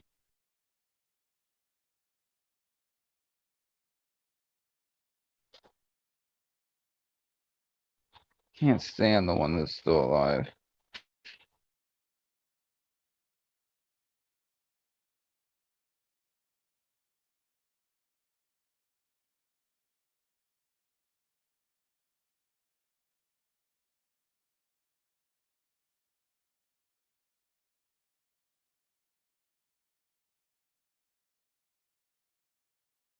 Oh, Lord. Reckless striping. I warned you the risk was too great. Peace, Kutro. It is Fulke who merits your wrath, not a. You have not seen real of my wrath. How many of my men is your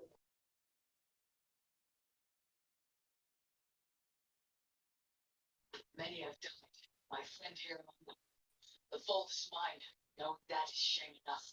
small? Too late.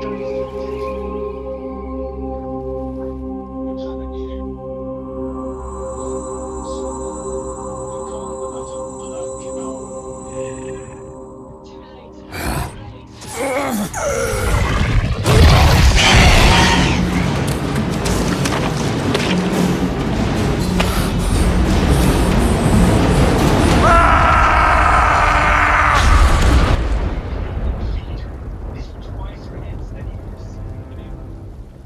The elements abandoned me.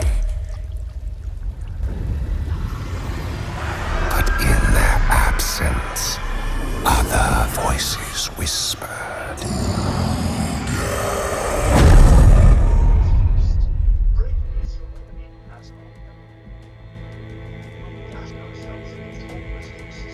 They had come to me to offer a gift.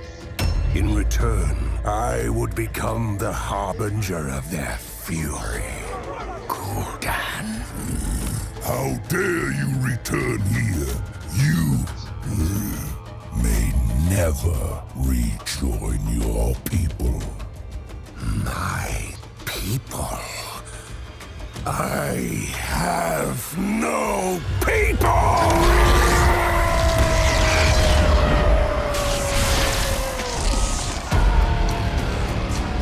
I would never again grovel for a place in this world.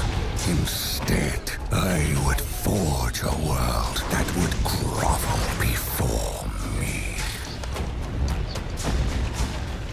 Thank you. I found my destiny.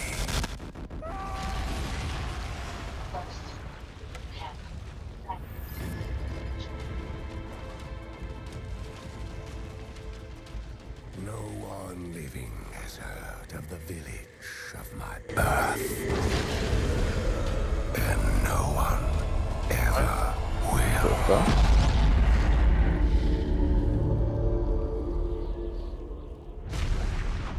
Right. What is that, like in game?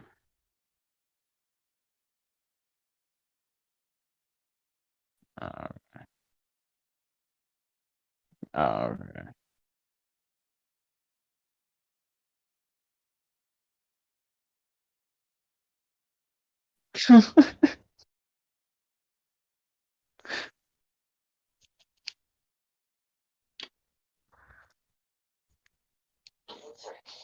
I just got a bunch of people killed.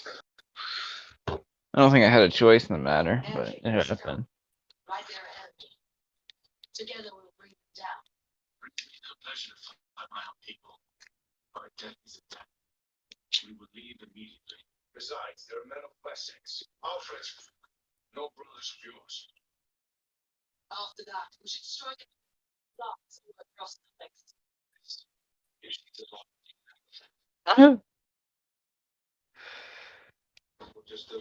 We will lose our chance to rescue Zeke. The letter I found on the scouts mentioned Bridgeworth, Guildford, and Crowley. They need each one.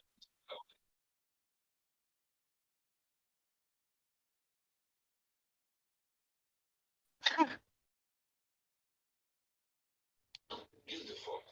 Bridgeworth is a stronghold. Some swords there.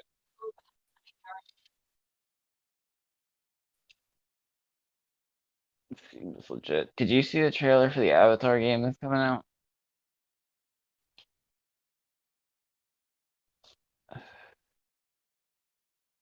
You hear me? Oh, I didn't hear you. It looks really fucking good. I mean, oh, that's right. We were talking about it the other day. 'Cause we were talking about it was just a cinematic trailer, so it could go either way. 'Cause God knows what they're actually gonna put in it. Shit.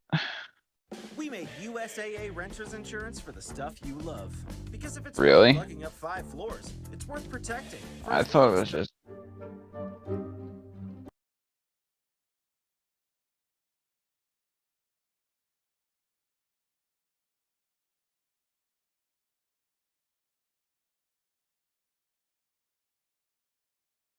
Right.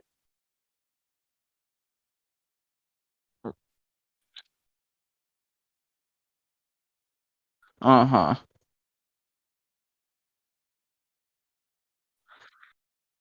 Right.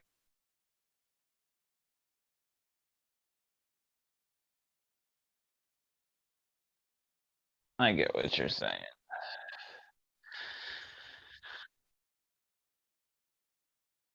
Right. I mean, my guess is it's probably just gonna be next gen console if that is the way it looks. You know, no, I know. I was just saying with the way it looks. Did you know that they finished? I didn't realize they fully took Cyberpunk off the fucking PS4 PlayStation Store. Like you can't even buy it anymore. Oh, the frame rate was so fucking low you couldn't play it.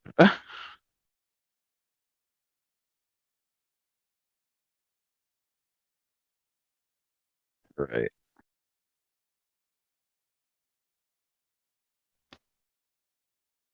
Uh-huh.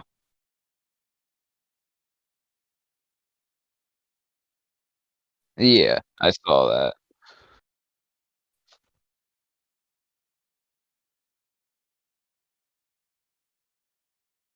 Right.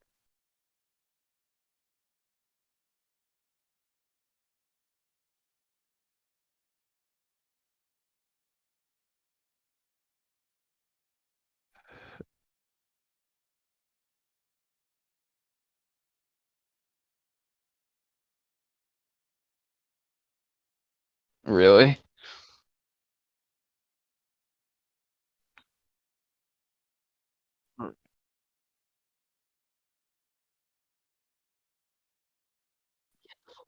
Soma, Amy and Crowley. Come They did,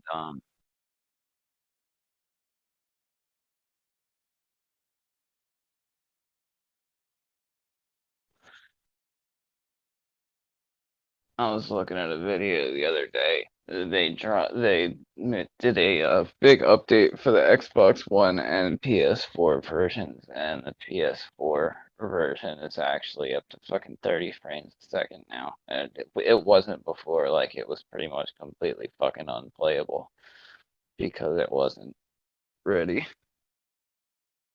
But they released a massive update for the Xbox and the PS4 like 2 weeks ago, I think. I will go to Malaysia and take The PS4 one runs better than the Xbox One version does. Like I was watching a comparison, and they were monitoring the frame rate and everything while they were doing it. And the PS4.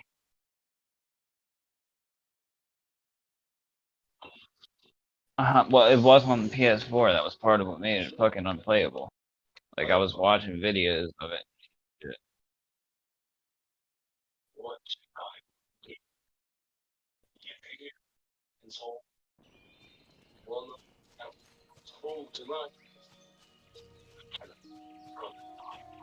I know.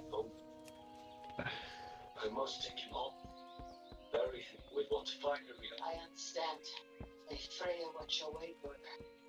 Until we meet again. Aye. Until then.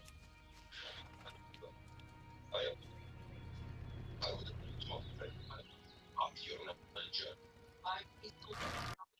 No, I know. Short while to organize the men. Then we'll set this. I'm also saying that.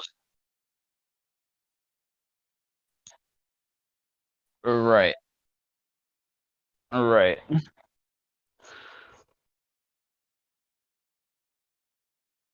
Yeah, like there were still fucking on the Xbox One, there were still points where they'd be running around and straight textures missing from buildings and shit. Like just holes, basically.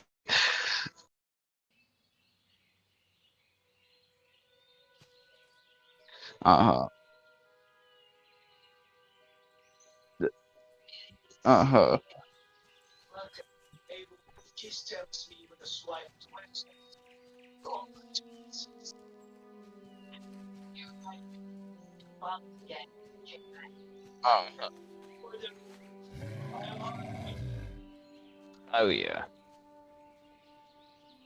The welcome face. Now everybody's sketched out about what the fuck is gonna happen next. Just as we did. Like nobody's gonna trust whatever you make next.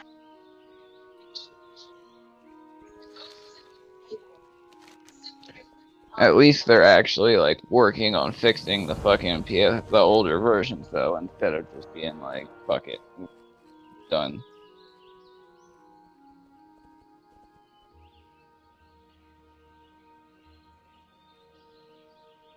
Yeah. Well, it's been like 6 months. Right. Uh-huh. Yeah, they're wasting time on fixing this when they could be working on something else entirely.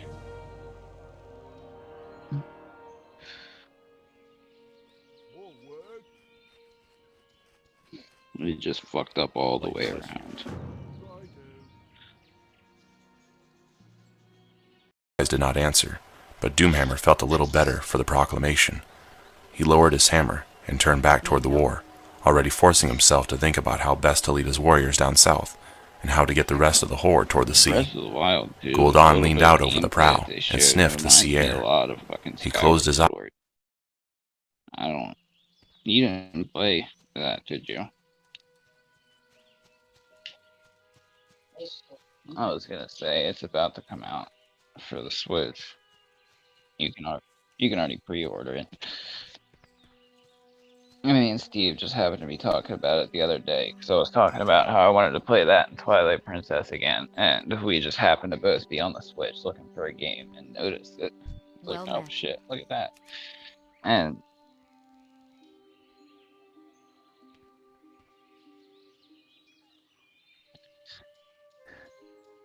oh yeah, I completely forgot about that. You did tell me. You should know by now, my memory is garbage.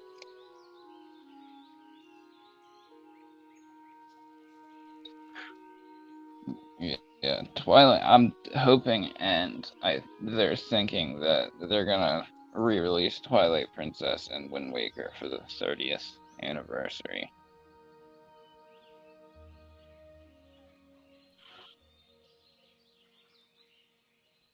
I don't think so. I don't think either they may have just announced that they're doing it, or they may have been talking about it, but I don't think that it's actually. Oh, yeah, Wind Waker was remastered for the Wii or the Wii U.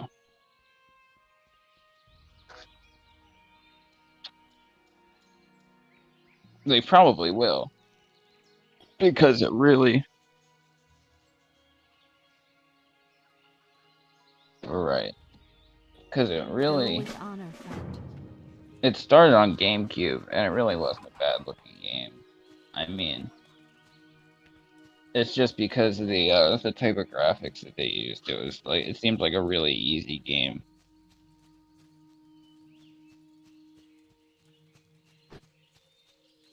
Yeah, Twilight Princess was really fucking good for being a GameCube and Wii game, though. Like it looked really good.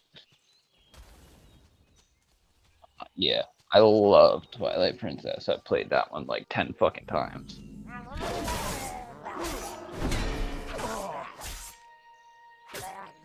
That one and Skyward Sword are both really good. Skyward Sword I like because of the animation and the gameplay. The animation of that one is supposed to be like a mix between the weird cat eye Link animation with like Wind Waker and Four Swords Adventure and that kind of shit. It's supposed to be a mix of that and the regular design.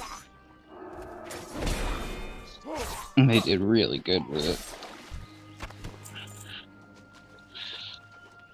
I just liked running around with the fucking Wii remote swinging the sword around.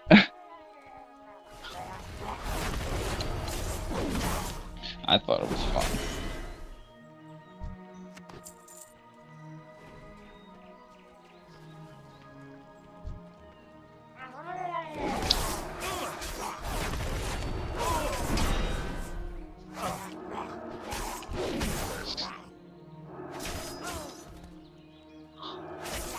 Time. Yeah. Some of those games are really fun, actually. He had me play some zombie one, but that was when my leg was really fucked up, so I was sitting in a fucking computer chair, scooting around, shooting zombies, and he was just laughing at me the whole time.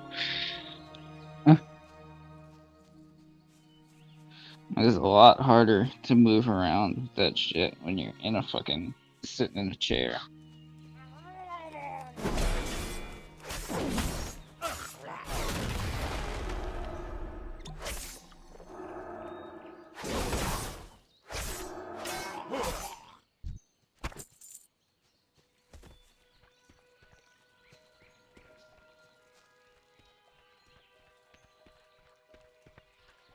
Right.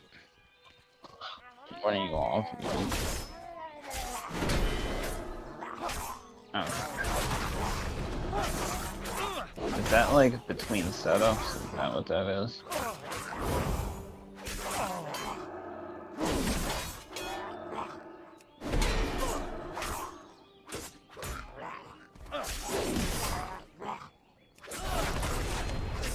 Uh-huh.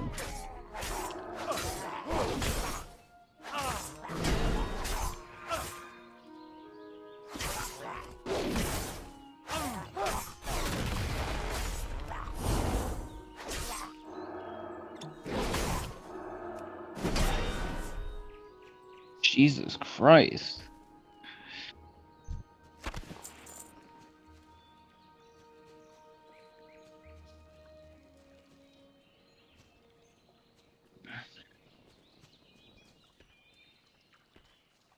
What?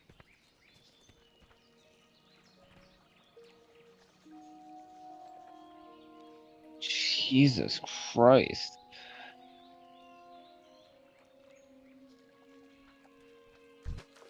That's insane. I mean, at least you make a shit ton of money doing it, so.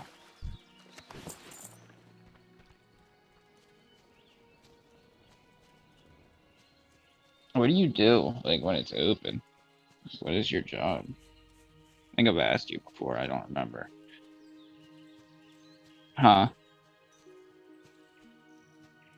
Oh, okay.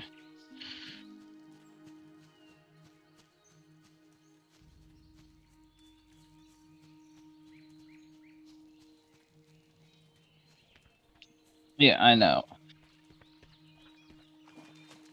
Eh,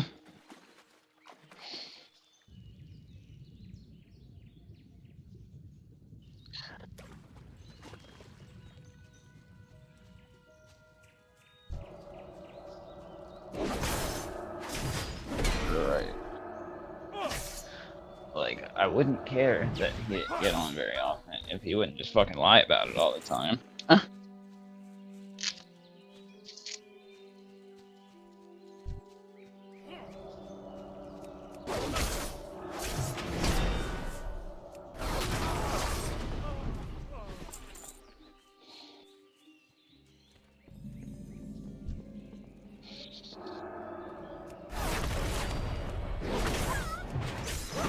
Right, but you could at least, like, tell me you're not getting on.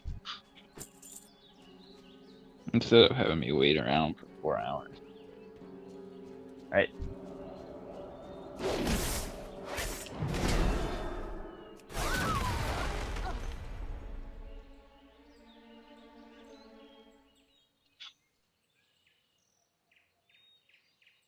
Right. Right. Or at the very least, like, don't disappear if you decide that you're not gonna get on. Say something to me about it.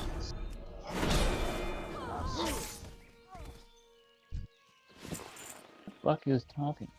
Oh.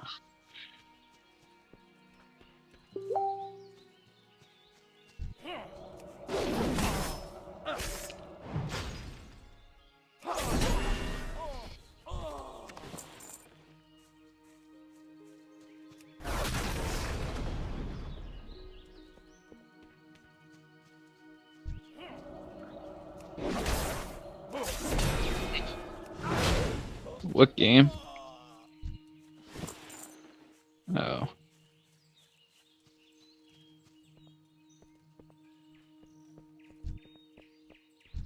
Did you guys ever beat Code Vein?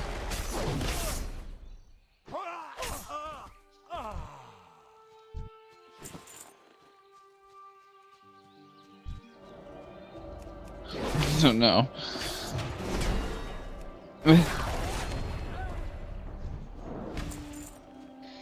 Yeah. Yeah. It's like, he's just like hasn't been finishing games. It seems like everything that you guys have played together, you get like 3/4 of the way through and stop playing it.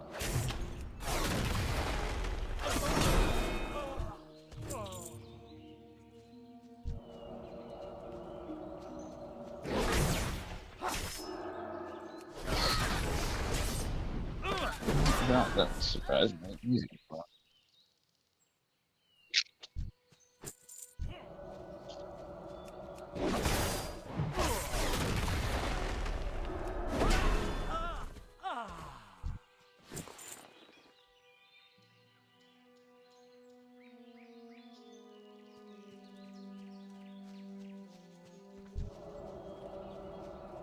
Yeah, that's why I'm kind of pissed at you right now. Because, like I was telling you, and him, it was between Breakpoint and something else. And he said he wanted to play Breakpoint, so I got it. And he straight disappeared. Like, the moment I bought it, I pretty much haven't heard from him since. It's been like a week.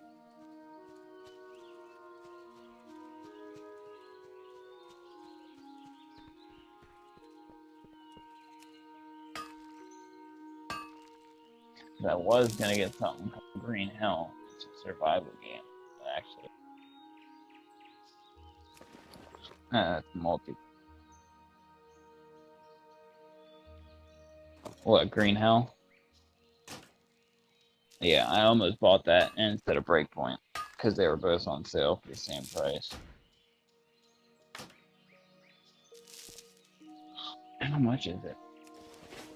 Because I can, as long as it's not too expensive, I can trade one. whatever amount in food stamps to get his sodas and shit.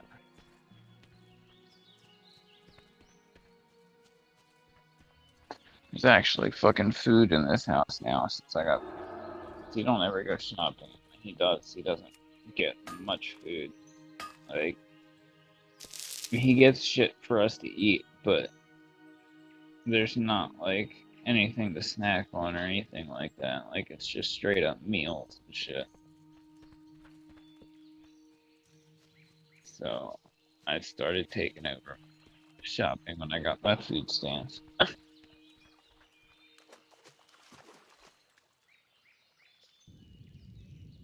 Huh?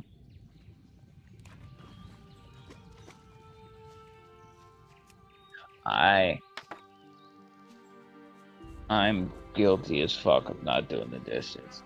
I'm dirty as shit when I do the dishes. He winds up doing them all.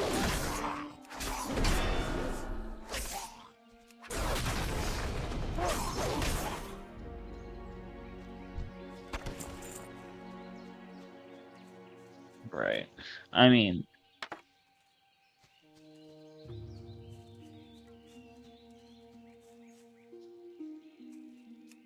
right, and then never do anything about it. Yeah.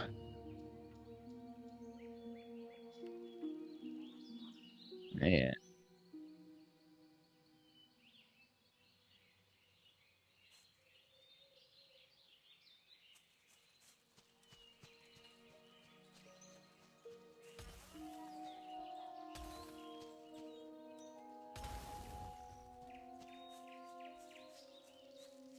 Ooh, shit.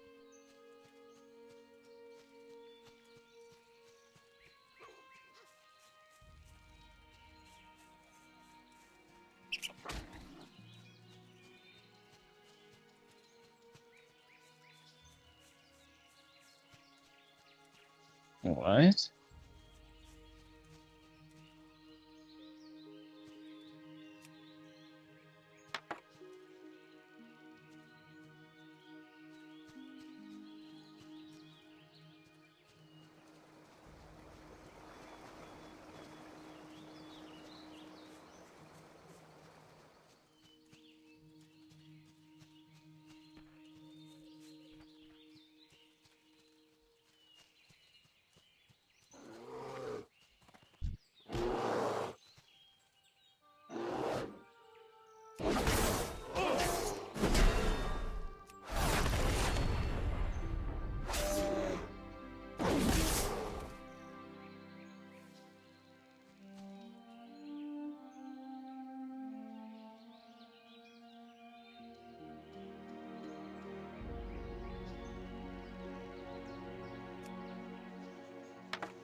Damn.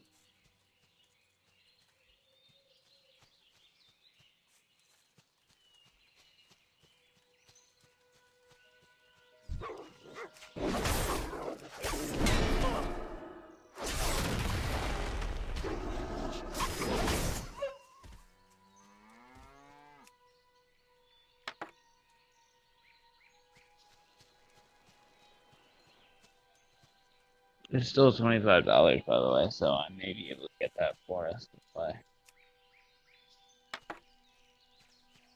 I thought it was on sale, but it's just straight up $25.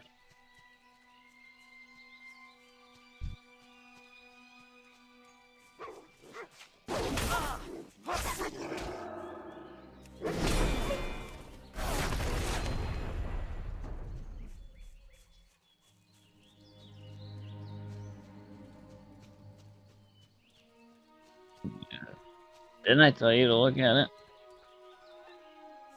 I think I did, because I don't know if that was when you looked at it, but because I had sent you a message and told you to look at Breakpoint and Green Hell and tell me what you thought of both of them, because I was stuck between the two.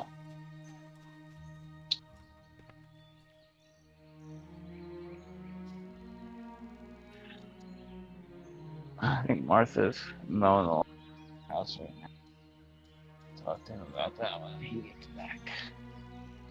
We may have that to look. You want to get on and try it with me?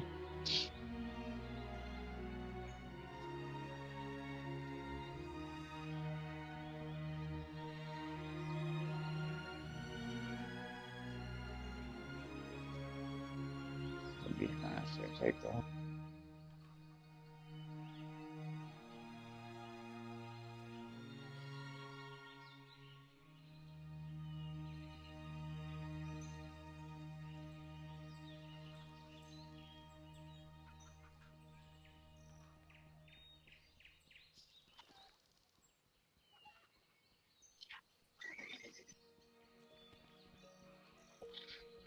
Oh, really?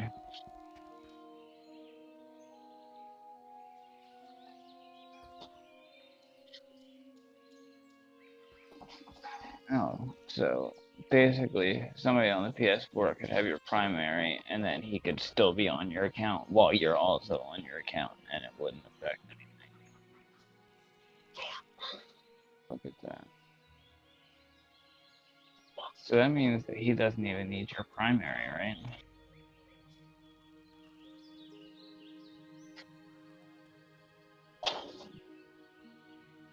Well, I just meant, like, theoretically. Like, if you were trying to play with two people in the same game, theoretically, you could. Why is this charger is not charging my controller? I had this thing plugged in for like 45 minutes and just unplugged it. The controller immediately died. I mean, it doesn't have any problem while it's plugged in, but damn sure not fucking charging.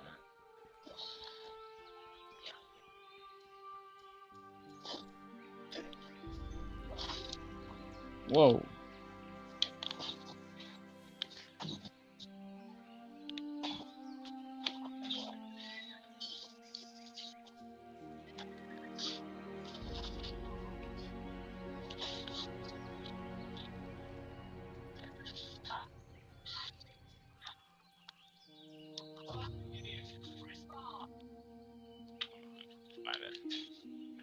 Because I know I.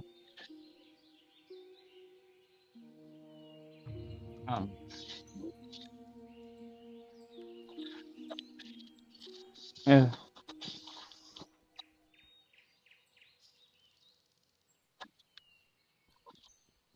So,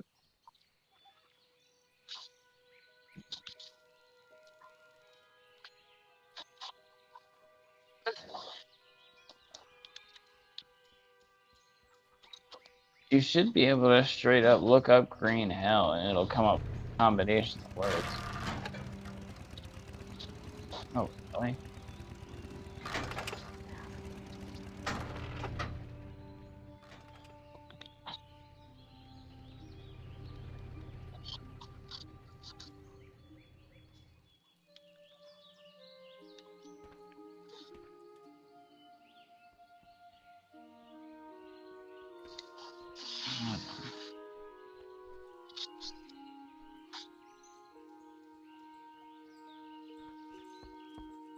Yeah.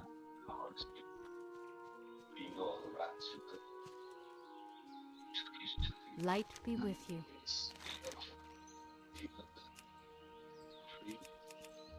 Safe travels.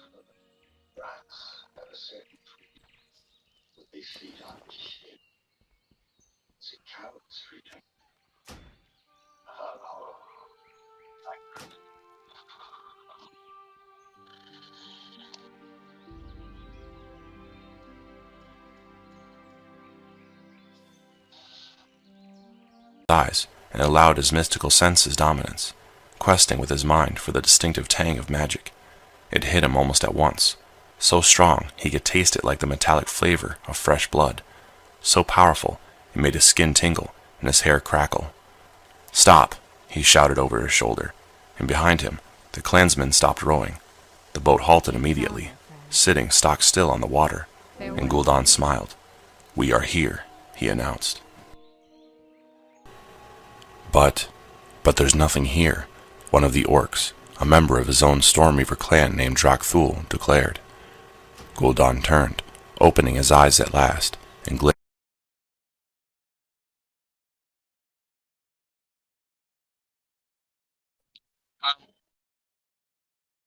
at the young orc warlock.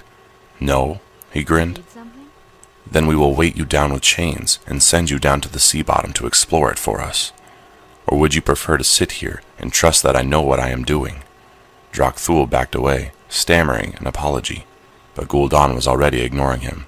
Instead, he glanced across the water to the boat next to his, and to Cho'Gall standing near its prow. "Inform the others," Gul'dan told his lieutenant. "We will begin at once. Doomhammer may already have learned of our departure, and I do not want to risk him interrupting us before we reach our goal." The two-headed ogre nodded and turned to shout at the next boat, which then relayed the message to the boat beyond it. Ropes were tossed across, and soon the ogre magi and the orc necromancers were climbing into Gul'dan's ship, using the ropes to pull themselves across or guide them while they swam, depending on their skill and comfort in the water. "The place we seek, an ancient temple, lays below us," Gul'dan explained when all of his warlocks had gathered on the deck before him. "And we could attempt to swim down to them, but I do not know how deep the waters are here. Plus, it would be dark and cold and not to my liking." He grinned. "Instead, we will raise the land itself, bringing the temple to us." "Can that be done?" one of the new ogre magi asked. "It can," Gul'dan replied. "Not so long ago, on our home world, we orcs raised another landmass, a volcano in Shadowmoon Valley. I guided the Shadow Council then, and I will guide us now." He waited for other questions or objections, but there were none, and he nodded pleased. His new subordinates were not only stronger than the old, but more obedient, two traits he heartily appreciated. "When shall we begin?" Cho'Gall finally asked. "Right now," Gul'dan answered. "Why wait?" He turned and led the way to the ship's railing, his assistants ranging themselves to either side of him. Then he closed his eyes and began to reach out toward the power he felt resting deep below. It was easy to grasp, and once he had a firm grip upon it, Gul'dan began to tug, magically pulling the energy at its source toward him. At the same time, he reached out with his mind and cast his magic upon the power's surroundings, lifting them as well. The sky darkened overhead, and the sea around them turned rough. "I have it," he told his aides through clenched teeth. "Home in on my magic, and you will feel it yourself. Pour your own energies into what I have already constructed, and lift with me, now." He felt the shift, as first Cho'Gall and then the others added their powers to his own. A deep red hue suffused the sky, and thunder clapped overhead as a hard rain fell, and heavy waves rocked the boat. The vast weight he had felt grew lighter, and the tugging became significantly easier. It was still a chore, but now it was bearable instead of excruciating. And with each tug, the magic's presence grew stronger, and his grasp upon it became firmer, as did his hold on the land around it. All of nature fought against them, but they held firm. For hours they stood there, unmoving in the eyes of the assembled warriors, but engaged in active struggle against the titanic forces. Water drenched them from above and below. Thunder deafened them. Lightning blinded them. The boats were tossed about, and warriors clutched at their oars to keep their seats. Several glanced at Gul'dan and the other warlocks for instructions, but none of them moved, even when the ship lurched alarmingly. Then a gout of fire and smoke erupted from the heaving water a short way ahead of the lead ship, filling the air with fire and ash and steam. Through the gritty, burning air, they could see something poking up through the water like a chick's beak piercing its egg. Then something proved to be a rock, as the warriors watched, too stunned to do more than blink and gasp. It grew larger, rising rapidly from the waves as water and lava dripped down off of it. The small rock became a boulder. The boulder became a small plateau. The plateau became a wide ledge, and the ledge became a small rocky plain. Other shapes emerged as well, rising from the tumultuous sea in a short ways from the first. But they all proved to be connected, and as the sea spilled away from it, the orcs could see an entire island emerging from the sea's grasp, still spouting flames and dirt and steam. A second, smaller island followed, grinding as it shifted to the surface, and then a third and a fourth. At last, as the sky overhead shifted from swirling crimson to a mere leaden gray, and the waves dropped to heights only as great as a tall ship's mast, Gul'dan opened his eyes. He staggered slightly and leaned against the railing for support, as did a few of his warlocks, but he glanced out over the new island chain, still steaming from the heat of the rapid ascent, and still growling and groaning as it settled into a new configuration, and smiled. "Soon," he said softly, looking upon the land and feeling it with his mind, noting the location of the place he sought. "Soon I will stride across you into the temple I seek, and the great prize that lies within it." God "I see damn them," it! a warrior shouted. "There they are, off those islands." Ren Blackhand, one of the Blacktooth Grin's clan's 2 chieftains, looked where the other orc had pointed, near the place where they had seen the sea and air rolling madly as they approached. At last he saw the thin spit of land ahead and to the west, and the dark shapes alongside it. "Good," he said, nodding and resting his hands against the handle of his axe. "Increase speed," he told his drummer. "I want to reach them before they have the chance to disappear into some hideout there." On one of the other boats, he saw his brother Mame speak to his own drummer, no doubt giving similar instructions. "What will we do if they use magic against us?" one of his younger warriors asked. Several others nodded agreement. It was their single greatest fear, even beyond being captured by the Alliance and being eaten by a dragon, and Rend could hardly fault them for their concern. He was not thrilled with the idea of battling Gul'dan and his cronies. Doomhammer had given them an order, however, and the Black Hand name was at stake. Rend intended to carry that out, or die trying. "Their magic is potent," he admitted now, "and Gul'dan himself could easily kill 3 or 4 of us within minutes. But he needs those minutes, and he needs physical contact, or to be close by, or to have something that belongs to the intended victim." He grinned. "Did any of you loan the chief warlock a water skin, or a pair of gauntlets, or a sharpening stone?" That got chuckles from several, just as he had hoped. "Then just steer clear of the warlocks until we are across. Do not let them get close to you, and swarm over them before they can cast any spells." He tapped his axe for emphasis. Despite their powers, they are still orcs, and they can still bleed and die. This is no different from hunting an ogre back home. Each of them may be stronger than any one or even 2 of us, but we can wear them down and attack in groups and prevent them from fighting back. His warriors nodded. They understood the concept, and now that they were thinking of magic as just another weapon, it was no longer as frightening. "Almost there," the helmsman announced then, and Ren glanced behind him, past the edge of his ship. The island now loomed up along one side, and Rend could tell from the size of the ships that this new land was big, bigger than most of the islands he had already seen on this world. The boats had gone from specks to full-fledged ships, and he could clearly see orcs pouring off them onto the dark, damp land. Rend repressed the snarl he had felt building in the back of his throat and gave the order. "Prepare to land. Once we do, aim for those warlocks and kill anyone, anything that gets in our way." "We are not alone," Cho'Gall pointed out to Gul'dan. Their boat had finally beached on the shore of the new island, which still shuddered and threw off steam and occasional belches of fire and lava. Gul'dan followed his assistant's gesture and saw a fleet of ships approaching from the far side of the island. His island. From the way the lead boat moved, Gul'dan could tell it was rowed rather than sailed, and that usually meant one thing: orcs. Doomhammer's troops had found them. "Damn him," Gul'dan muttered.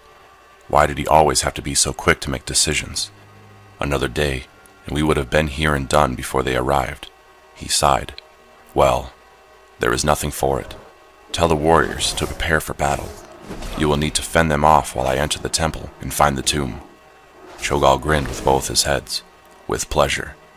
The massive 2-headed ogre was as fanatic as the rest of his clan, and firmly believed in ushering in the end of the world, preferably with violence and bloodshed.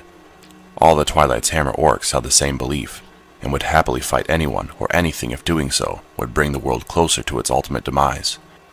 It did not hurt that the demon blood most of them had imbibed back on Draenor had increased their natural bloodlust 100-fold. "They will not get past us," the ogre promised, drawing the long curved blade sword he wore at his side. Gul'dan nodded. "Good." Then he turned and began picking his way carefully across the island, steam rising from every step he took. Drak'Thul and the other necromancers and ogre magi followed quickly behind him. "Attack!" Ren shouted, his axe clutched in his hands as he ran forward with his warriors. "Kill the traitors!" "Death to the traitors!" Mame echoed beside him. "To battle!" Cho'Gall bellowed, his scythe-like blade raised so its long, sharp blade caught the weak late afternoon sunlight. Let this land be awash in their blood, his other head added, that their deaths may usher in the end of times. The two forces met with a thunderous impact there on the lava-strewn rocky shore, as orc slammed into orc. Weapons flashed, axes and hammers and swords and spears rising and falling, swinging and stabbing, in a wild display of energy, passion, and violence. Blood sprayed everywhere, filling the thick air with a red mist and turning the nearby waves dark. The ground, still uneven and unsteady, grew slippery, and many warriors lost their balance and met their deaths while struggling to regain their feet. The battle was fierce. Cho'Gall's warriors fought savagely, with no concern for their own safety. Their only goal was to inflict as much damage and pain as possible. Doomhammer's soldiers fought for revenge and for justice, avenging Gul'dan's betrayal and the battle it already cost them. Both sides believed in their goals, and neither was willing to yield. The one difference between the two sides was numbers. Gul'dan had brought only 2 clans with him, his own Stormreavers and Cho'Gall's Twilight Hammers. His Stormreavers were the smallest clan, and they were all warlocks. Every single one of them was with Gul'dan now, leaving only the Twilight's Hammers to block Doomhammer's forces. Rend and Main Blackhand had brought the bulk of their Blacktooth Grin clan, one of the largest in the Horde. The Twilight's Hammer warriors were outnumbered, and they knew it. And as the battle continued, and both sides suffered heavy casualties, that difference began to show. The fanatic orc warriors refused to surrender, however, and fought to the last orc. They took many of Doomhammer's warriors with them. Cho'Gall himself cut one of the strongest Blacktooth Grin's right arms from him as he fell, both of the orc warriors' axes buried in his chest, and another Blacktooth Grin lost an eye to a well-aimed blow from the back spike of a war axe. But in the end, the fiery shore was littered with bodies, and only the troops the Blackhands had led here still remained. "Now," Rend said, wiping his axe clean on a fallen orc's chest, blood still dripping from a long gash across his chest. "We go after Gul'dan. The warlock has much to answer for." Gul'dan was standing at the base of the ancient temple, its outer walls barely visible beneath centuries of moss, fungus, coral, and barnacles. He could still see traces of architecture that matched what he had glimpsed in Kel'Thalas, both in grandeur and in style. Elves had crafted this structure, and once it had been beautiful and ornate, he was sure. Now, however, its walls were roughed and rolling, and the edifice resembled a natural mound of dirt and seaweed and incrustations rather than something that had been built deliberately. But the appearance did not matter to him. What excited him was the pulsing he could feel just behind his eyes, as the power tugged at him so strongly he could almost see its influence quivering the building around it. "Inside," he told Jok Thul and the others. "We must go inside."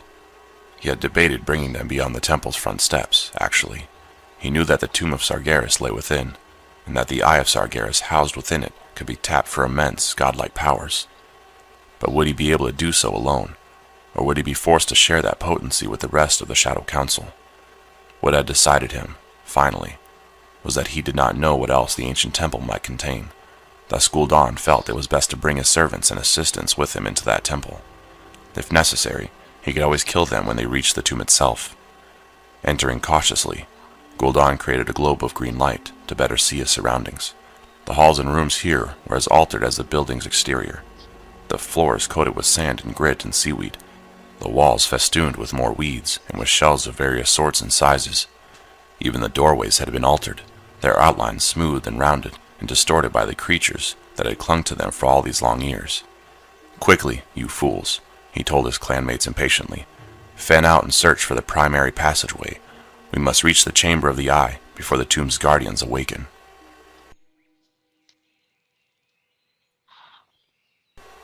Guardians, one of the warlocks, Urluk Cloudkiller, asked hesitantly. "You said nothing of guardians. Spineless cowards," Gul'dan railed, slapping the cowering Urluk across the face. "I said move." His rage mobilized them, at least temporarily overpowering their fear of this strange place and the horrors it might contain. And the warlocks began searching through the building.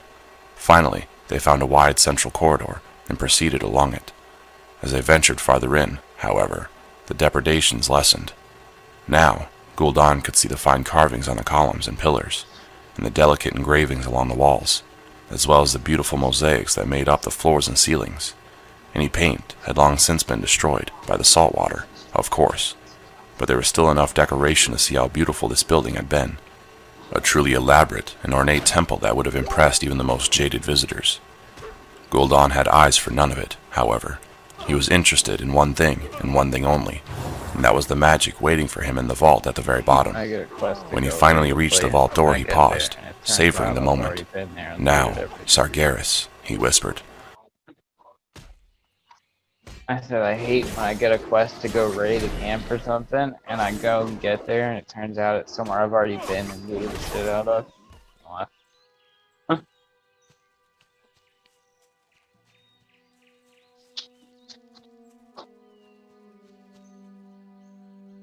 Yeah.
Victory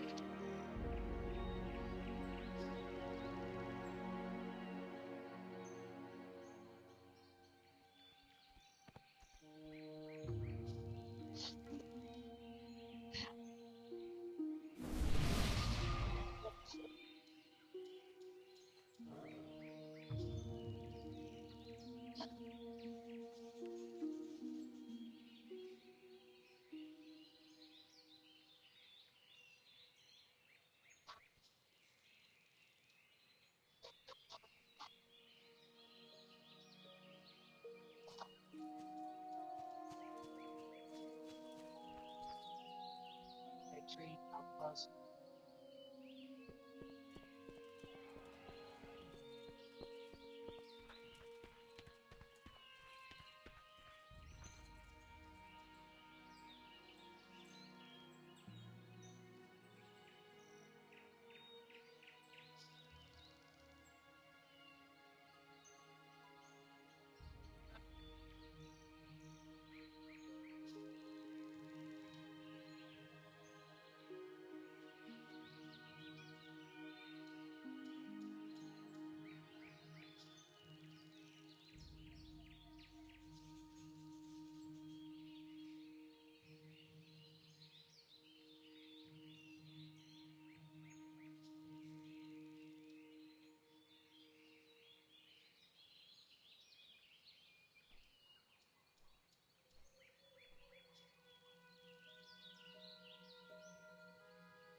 The fuck? Oh. You're still there.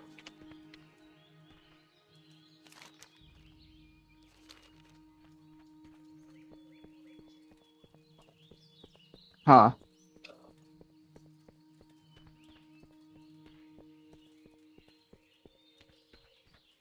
Oh.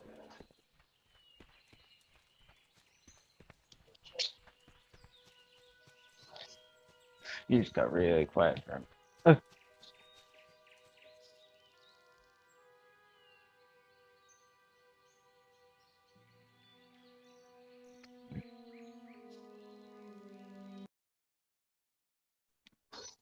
I will claim whatever's left of your power and bring this wretched world to its knees. He could feel the energy already, and it was enough to make his senses dance and his mind quiver in anticipation. The ball of green light, no larger than his hand when he had first conjured it, was now twice the size of his head and made up of rolling green fire so bright he could not bear to look at it directly, and so hot he had to keep it to the center of the hall lest it melt its way through a wall. And this was from mere proximity to the source. What would he be capable of once he actually touched the power and absorbed it fully into himself? Wrapped up in these thoughts, Gul'dan motioned the others back, and they obediently retreated to the far side of the room. Then they reached out and grasped the heavy stone handle of the massive black iron vault door. It was one of the only places in the entire temple that was unadorned, and its stark simplicity gave it a grandeur that the statues and carvings had lacked. Clearly, it said, here was a place too important for such fripperies. Eager to see what that place contained, Gul'dan tugged the handle down with all his strength. He felt it stick from centuries of disuse, and also felt it prickle as a spell washed over him. It was not harmful, more a spell trigger than a spell itself, and he could sense the much larger and far more potent spell linked behind it. But the initial spell swept through him, and then back out again, and its mate lay untriggered, just as Sargeras had assured him it would. Egwin had warded this vault against intrusion by humans, elves, dwarves, even gnomes, against every race, in short, every race native to this world. But he was an orc, and Egwin had never heard of Draenor. Her spell did not include him, and so he was now able to push the handle the rest of the way, causing a loud click from the door, and then give a mighty yank and swing the door open wide. Beyond the doorway lay a darkness that even Gul'dan's light could not penetrate, a darkness so cold it froze his fingers numb in an instant and turned his breath to ice. And slowly that darkness took form, coalescing into discrete shapes, scuttling, crawling, writhing shapes with eyes that glowed darker than the rest, so dark it hurt to look upon them. And then these dark shapes smiled as they approached the vault door and exited their eternal prison, advancing upon the stunned Gul'dan and his warlocks. Demons, but like none he had seen before. Gul'dan thought he had faced terrible creatures in the past, but these made all others seem like mere shadows, harmless and easily dispelled. No! Gul'dan screamed in his mind, unable to make his mouth work to form the word out loud. This was not how it was supposed to happen. Sargeras promised. He tried to summon his magic, to raise his hands, to run, to do anything. But the mere sight of the beings before him had paralyzed him, body and soul. And he, who had thought himself master, because a chicken was chasing after me.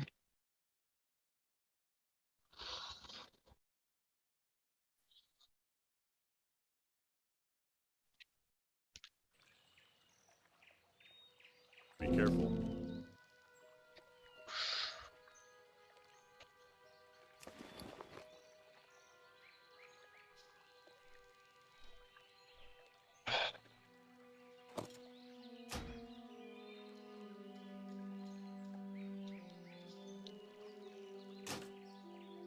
Need help? Go with honor, friend. Light be with you.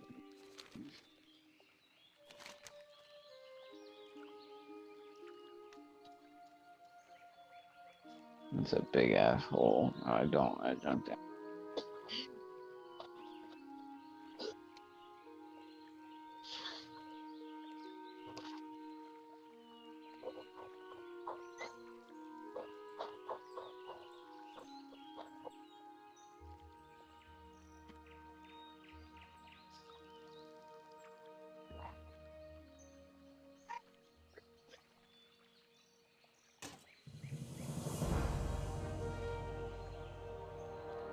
For the Alliance.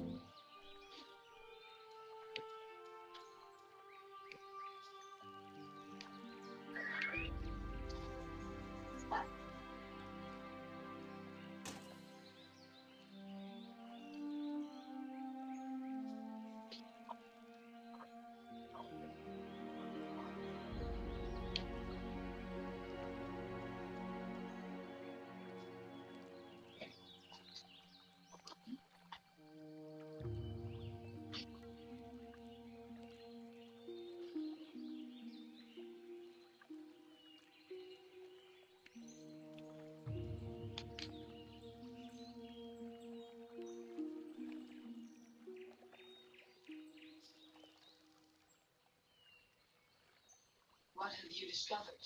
Ancient forms of the arts, reinforced from the river. One is a tomb of his face overseas that matters. We should kill these leaders, burn their ships, cripple them with the panic there. No place to join full forces. From men to their interests. Oh.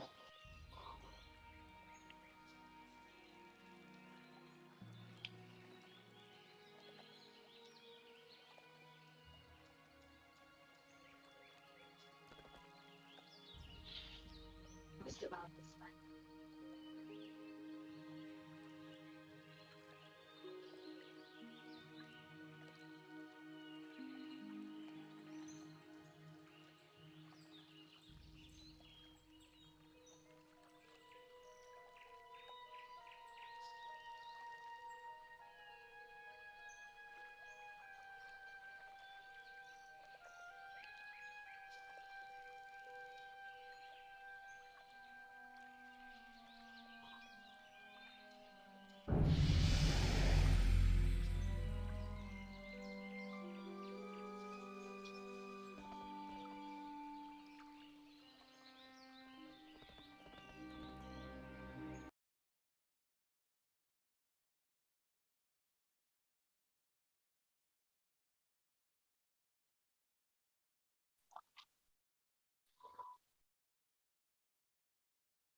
Say that again.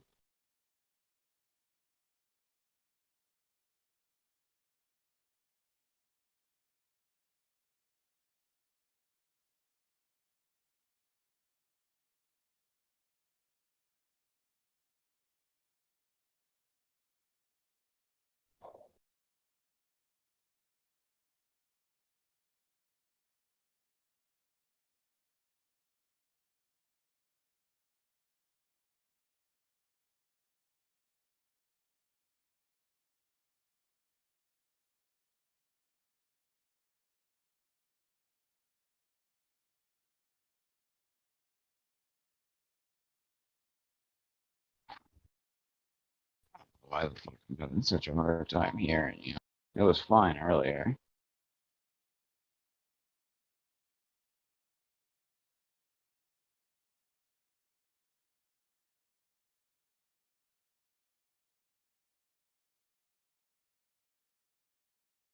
Oh. So I should gotta talk to Marty about that one. He might take it.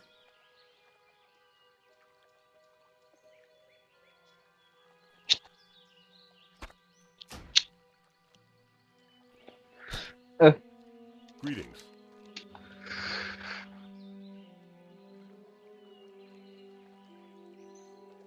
Light bless you.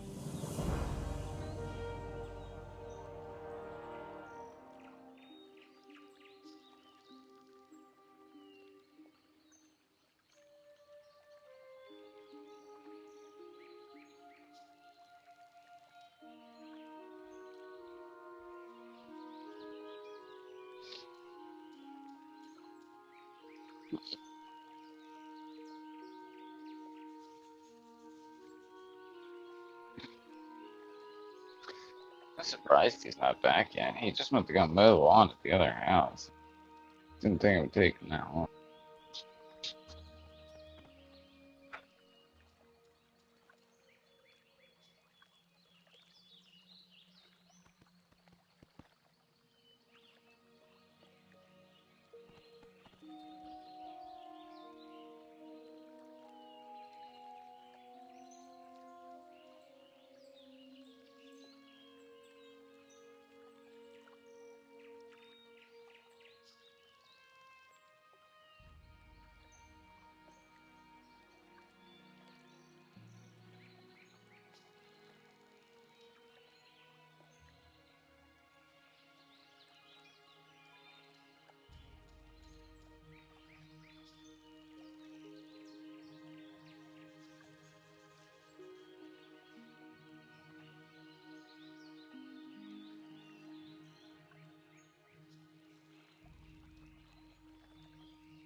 Is there a treasure in here? Yeah.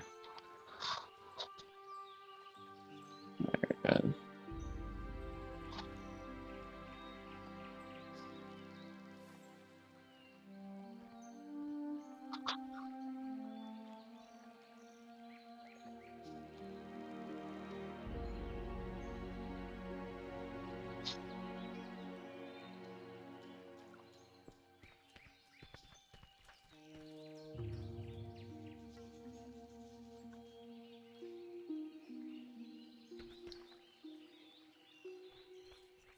Huh.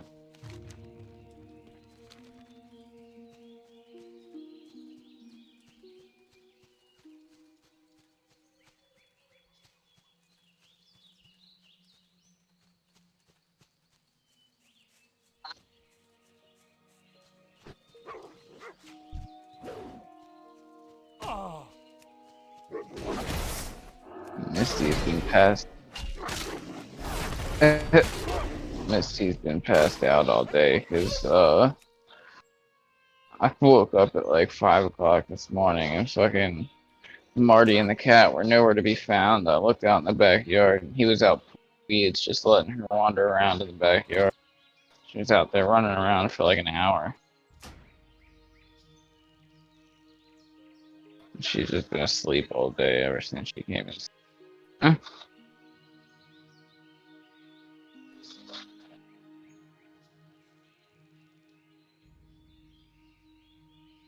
Yeah, our yard is enclosed enough that as long as we keep an eye on her, she can just wander around in the backyard. There's holes underneath the fence that we have to cover up. There's a hole in every side of the yard except the very back.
There's the fucking alarm bell. Huh?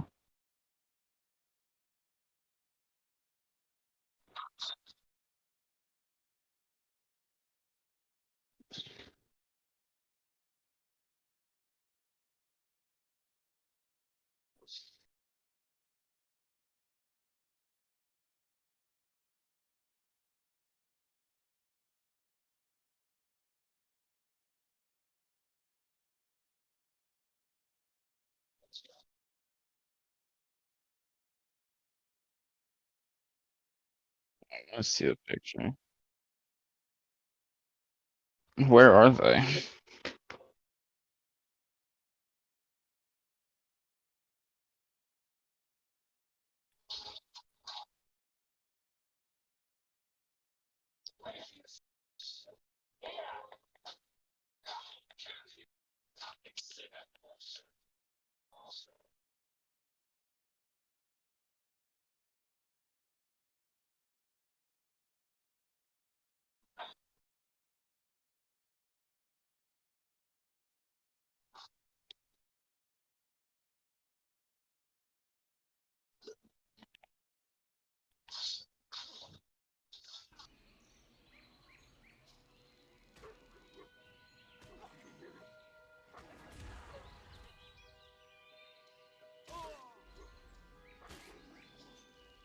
Where are you running to? There's no alarm bell for you to ring.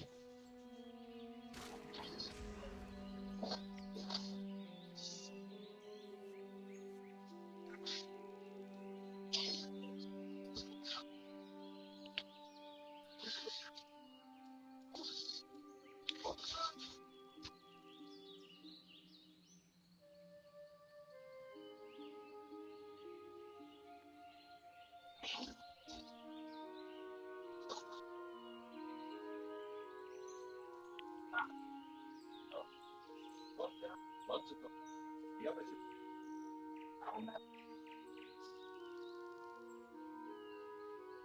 Until I find that fucking treasure, I'm not, motherfucker. Tell me what to do.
Bitch.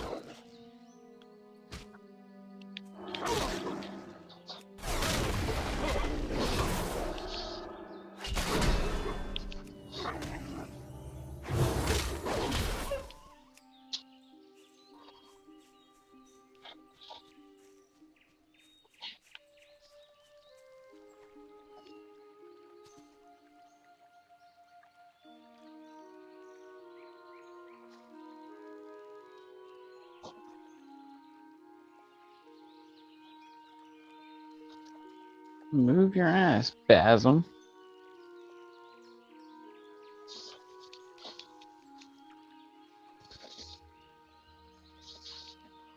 That's what you get. Get bitten by a snake, you retard.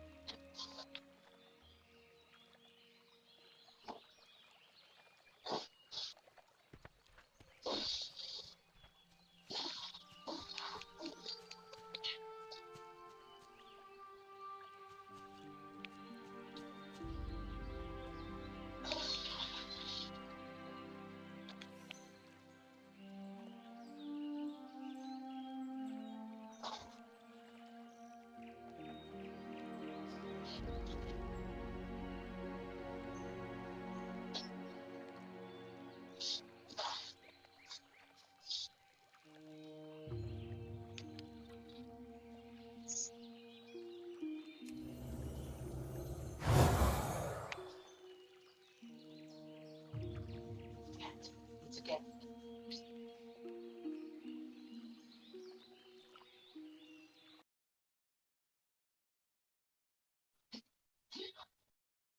Could do nothing but stare and shudder as they crept toward him, their shadowy claws reaching out to caress his face. That first touch was enough to break his paralysis, and Gul'dan found himself running, falling in his haste to be away from this nightmarish place. Drak'Thul and the others had been standing right behind him. Now they were nowhere to be seen. They must have already fled. Screams echoed up from the vault as Gul'dan too raced through corridor after corridor. His face burned where the claws had touched him.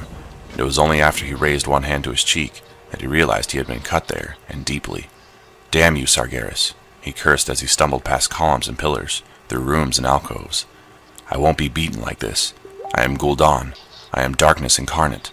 It cannot end like this." He paused to catch his breath and listened behind him. Nothing. The screams had stopped. Blasted. Feeble-minded weaklings, he thought, picturing the storm reavers who had followed him down here. They're all likely dead by now. His cheek was throbbing now, and he pressed his hand against it, trying to staunch the blood that was leaking from the wound. He was beginning to feel dizzy, and his limbs felt weak. Still, I must press on, he told himself grimly. My power alone should be enough to... Gul'dan stopped speaking to listen carefully. What was that sound? It was faint and repetitious, and made his skin crawl, but it carried both cruelty and amusement. That laughter, is that you, Sargeras? He demanded. You seek to mock me. We'll see who laughs last, demon, when I claim your burning eye for my own. He turned a corner and found himself in a wide room, its walls surprisingly blank, inspired by something he could not name. Gul'dan crossed to the nearest wall and began writing upon it, scrawling his description of the vault and its guardians with his own blood. Several times he faltered, his hand too heavy to lift. Ambushed by the guardians, he wrote heavily. I am dying. He knew it was true, and struggled to finish writing his tale before death claimed him. But behind him, he could already hear the same dry, hungry scrabbling he had heard inside the vault. They were coming for him. If my servants had not abandoned me, he wrote, his eyes barely able to focus now, his throat too tight to form words. But he realized now that it was not their fault. It was his own. All this time he had thought he was in control, when in truth he had been little more than a dupe, a pawn, a slave. His very existence had been a sham, a mere joke, and soon it would be over. I've been a fool, he thought. He stopped writing and turned to run, knowing already that it was too late. And then the claws bit in deep, and Gul'dan found his voice long enough to scream. Rend put out an arm to stop Maine from going any farther. No, he said softly. Blood still seeped from beneath the rough binding he had fashioned from a fallen warrior's belt. We need to go after Gul'dan, Maine insisted, though he swayed from his own wounds, and the rough bandages wrapped around one leg and shoulder were already soaked through with blood.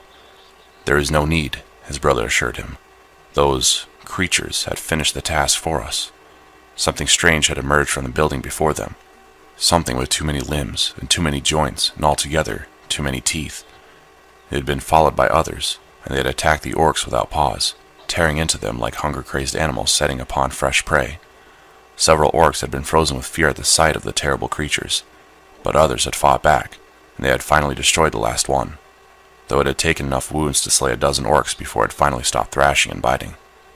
And the creatures had come from within that building. Though only a warrior, Rend had a tenuous feel for magic, and he could sense the magic within the strange old structure before him. It was powerful, immensely so, and evil beyond imagining, and it was filled with hatred, intense and directed toward anything living. Those creatures had only been the barest hint of its strength. Then something knocked them off their feet. A deafening noise from the building's entrance, and a deep rumble like laughter from somewhere far below. Air rushed from the structure, fetid and foul.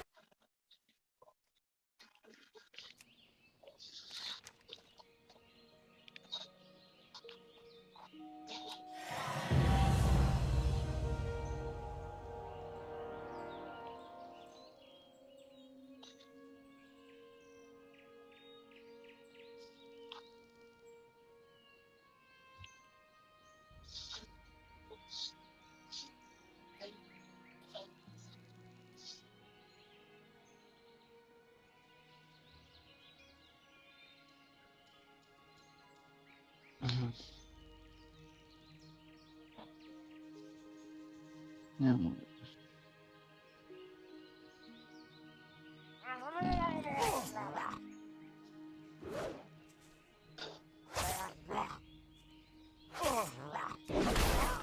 One of my quests from way back at the beginning of the game is still glitched.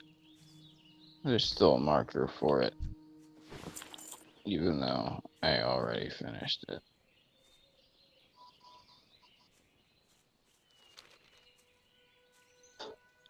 What the? We need fast travels unavailable. I need to put myself here.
Taking advantage of something. Let us make sure this place is we can charge you up stuff.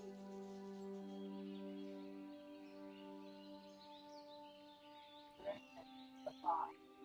Watch them scatter like cats. Sounds the shit.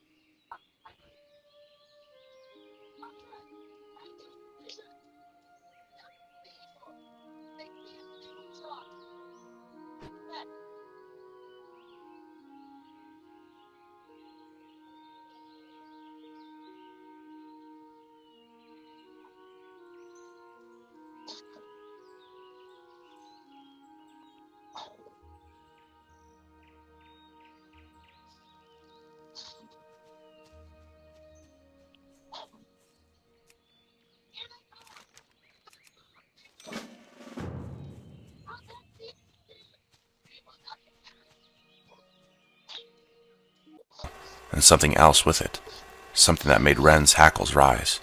He did not see anything, but he was sure he had felt evil itself flowing from that strange place, exploding outward and then unraveling in the warm sunlight.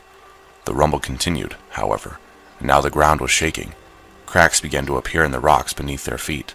The whole island was coming apart. Gul'dan is no longer a threat, Ren said as he clambered back to his feet, and somehow he knew it was true. Whatever Gul'dan had hoped to find here, he had found only his own death. Ren only hoped it had been slow and painful. He was almost certain that had been the case. What do we do now, then? Mame asked as they turned away, leaving the temple behind them. We return to Doomhammer, Ren told him. We still have a war to fight, and now at least, we will not need to worry about traitors sapping our strength from within. Let him find fault with that, if he dares. Together the brothers made their way back toward the shore, and the boats waiting there. Chapter 18. Are we ready? Ready, sir. Dalen Proudmoore nodded, but did not look away from the view past the starboard rail. Good. Sound for positions. We attack as soon as they fall within range. Yes, sir. The quartermaster saluted, and moved to the large brass bell that hung near the pilot's wheel, and sounded it, ringing it twice in quick succession. Immediately, Proudmoore heard the sounds of running feet, and sliding ropes, and falling bodies, as the men on his flagship rushed to their assigned stations. He smiled. He liked order and precision, and his crew knew it. He had handpicked each and every one of them, and he never sailed with a finer group of men. Not that he would ever say that out loud, but they knew it. Proudmoore returned his attention to the sea beyond his ship, studying the waves in the sky, raising his brass skyglass again as he peered out through it, searching for the small dark shapes he had spotted once already. There. They were noticeably larger now, and he could count more of them distinctly, rather than seeing the spiked shape he had observed before. He was sure the lookout had an even better view of them up in the crow's nest, and guessed that in another 10 minutes the shapes would resolve themselves into unmistakable form of ships. Orc ships. The Horde fleet, to be precise. Prodmore banged his fist on the hardwood railing, the only outward sign of his agitation. Finally! He had been dreaming of a chance like this since the war had begun. He had almost jumped when he had received word from Sir Terralion that the Horde was heading for South Shore, and had been hard-pressed to conceal his excitement when lookouts confirmed that the Orc ships were on the Great Sea. The lookouts had also informed him that the Orcs were in 2 separate groups. The first group had sailed on into the sea at once, and the second group had scrambled to catch up. It was unclear whether they were simply in too much of a hurry to coordinate the two halves better, or if the second group was in fact pursuing the first. Could there be such a thing as Orc rebels? Prodmore didn't know, and he didn't care. It did not matter where they had been going, or what they had been doing. All he cared about was the Orc ships had turned back and were making their way across the Great Sea once more, back toward Lordaeron, and that put them within his grasp. He could see the ships without a spyglass now. They were moving fast despite having no sails. He had seen a few of the Orc ships up close, and had marveled at the banks of oars they contained, and the speed they must achieve when powerfully built Orcs manned all of them in unison. Of course, what they gained in speed, they lost in maneuverability. His own ships could literally sail circles around the Orc vessels. He had no intention of showing off, however. Naval battles were a deadly serious business, and Prodmore intended to see the Orc fleet sunk as quickly and as efficiently as possible. And now he waited for them behind the island of Crestfall. Waited with his entire fleet behind him, cannons primed and ready, for the Orcs to row themselves right into his path. And they did. Fire! Prodmore shouted as the 10th Orc ship passed their position. If the Orcs had seen them waiting quietly between the 2 islands, sails furled and lanterns covered, they had given no indication, and the first volley of cannon fire took the targeted ship completely by surprise, destroying most of its middle and causing it to tear in half and sink immediately. "Raise sails, all ahead full," was his next command, and the ship leaped forward across the water as the sails raised and caught the wind. He knew his gunnery crew was already reloading the cannons, but other sailors stood ready with crossbows and with small casks of gunpowder. "Target the next ship in line," Prodmore instructed them, and the crewmen nodded. The casks were tossed onto the next Orc ship, and then the crossbow bolts, which had been wrapped in oil-soaked rags, were lit and fired. One of the casks exploded, spreading fire across the deck, and then another, and that ship was soon blazing merrily, its tar-coated planks quickly consumed. Then Prodmore's ship was past the row of Orc vessels and turning back to attack them from the far side. It was all going as well as Prodmore had hoped. The Orcs are not mariners, and they knew little about sailing or about naval combat. They were powerful hand-to-hand fighters, and would be dangerous if they could get close with one of his ships and board it. But he had instructed his captains to keep themselves well out of boarding range. Several of his ships had followed him through the Orc fleet, and were now menacing it from the far side, while a second group remained next to Crestfall, and struck from there. A third fleet had sailed up and past, and were now turning back to block the Orc ships that had already passed the battle, and the fourth fleet had sailed south to complete the circle. Soon the Orc ships would be surrounded, attacked on all sides. Already they had lost 3 ships, and Prodmore had yet to suffer a single casualty. He allowed himself a rare smile. Soon, the seas would be Orc-free once more.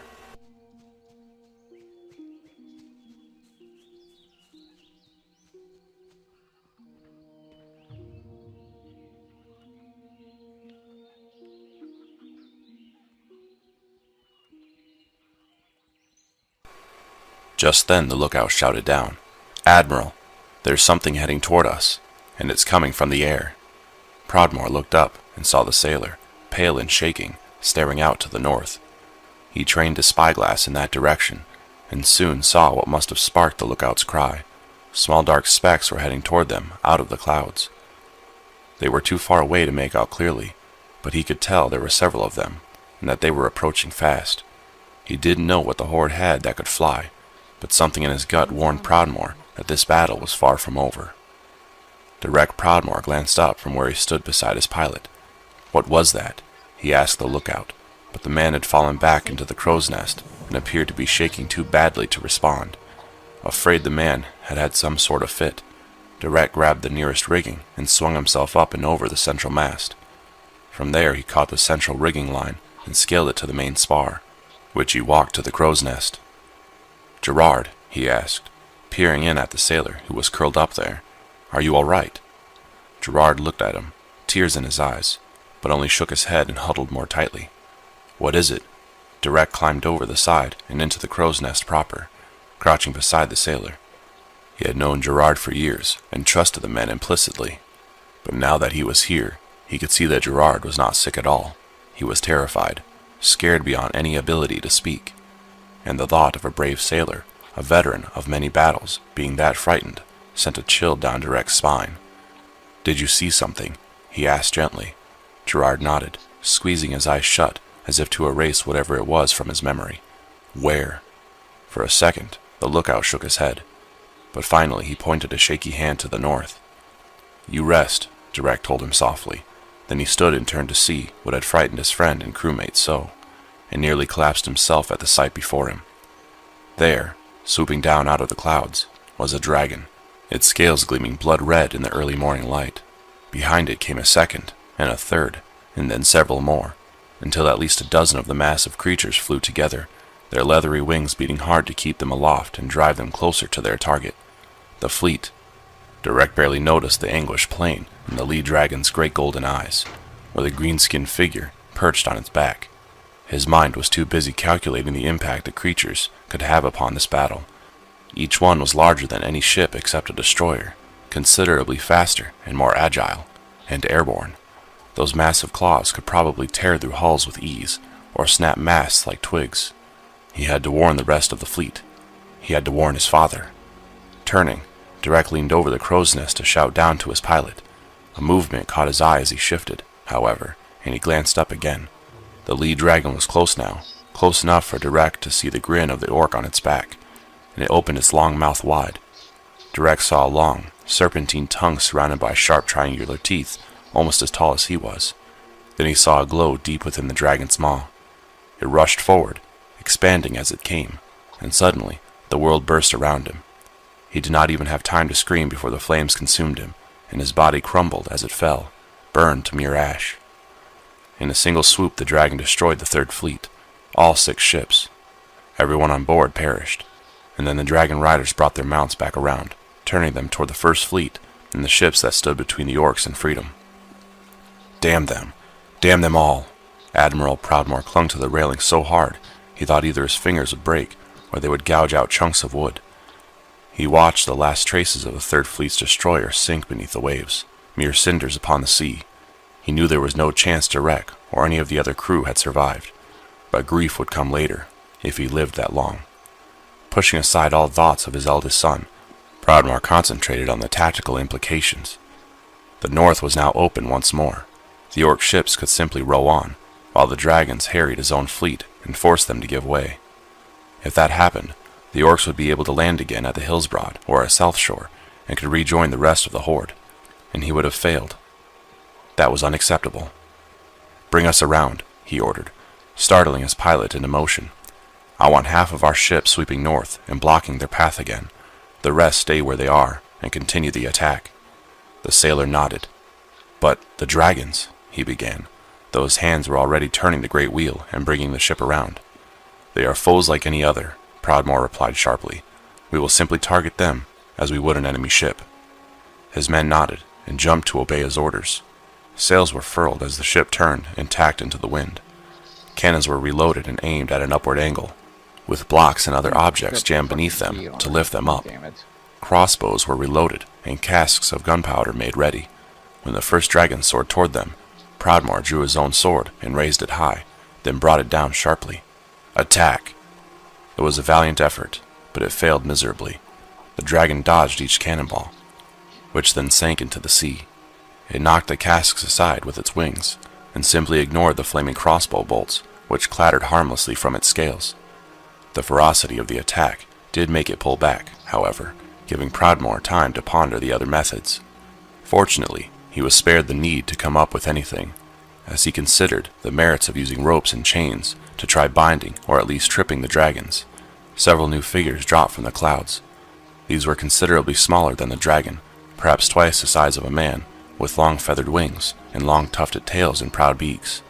And on the back of each of these creatures rode what looked like a short man dressed in strange feathered armor and covered in tattoos, and wielding a massive hammer. Wildhammers, attack! Kurdran Wildhammer stood on his saddle and hurled his Stormhammer, catching the nearest dragon rider in the chest. The surprised orc did not have time to react, but toppled from his own saddle, his chest crushed, both weapon and reins falling from lifeless hands, as his body disappeared beneath the waves. His dragon roared in surprise and rage, audible even over the fading thunderclap, but the sound turned to squeals of pain as Skyre's sharp claws cut deep into the dragon's flank, slicing neatly through the scales and drawing dark blood. Iomhar was beside him, and his own griffin tore a large chunk from the dragon's left wing with beak and claws, causing the dragon to list dramatically.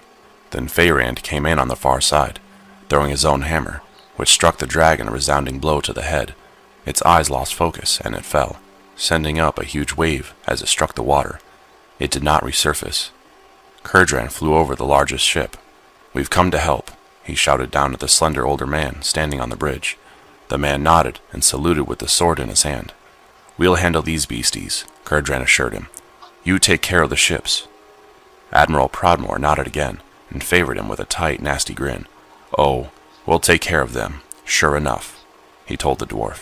Then he turned back to his pilot. "Keep moving," he ordered.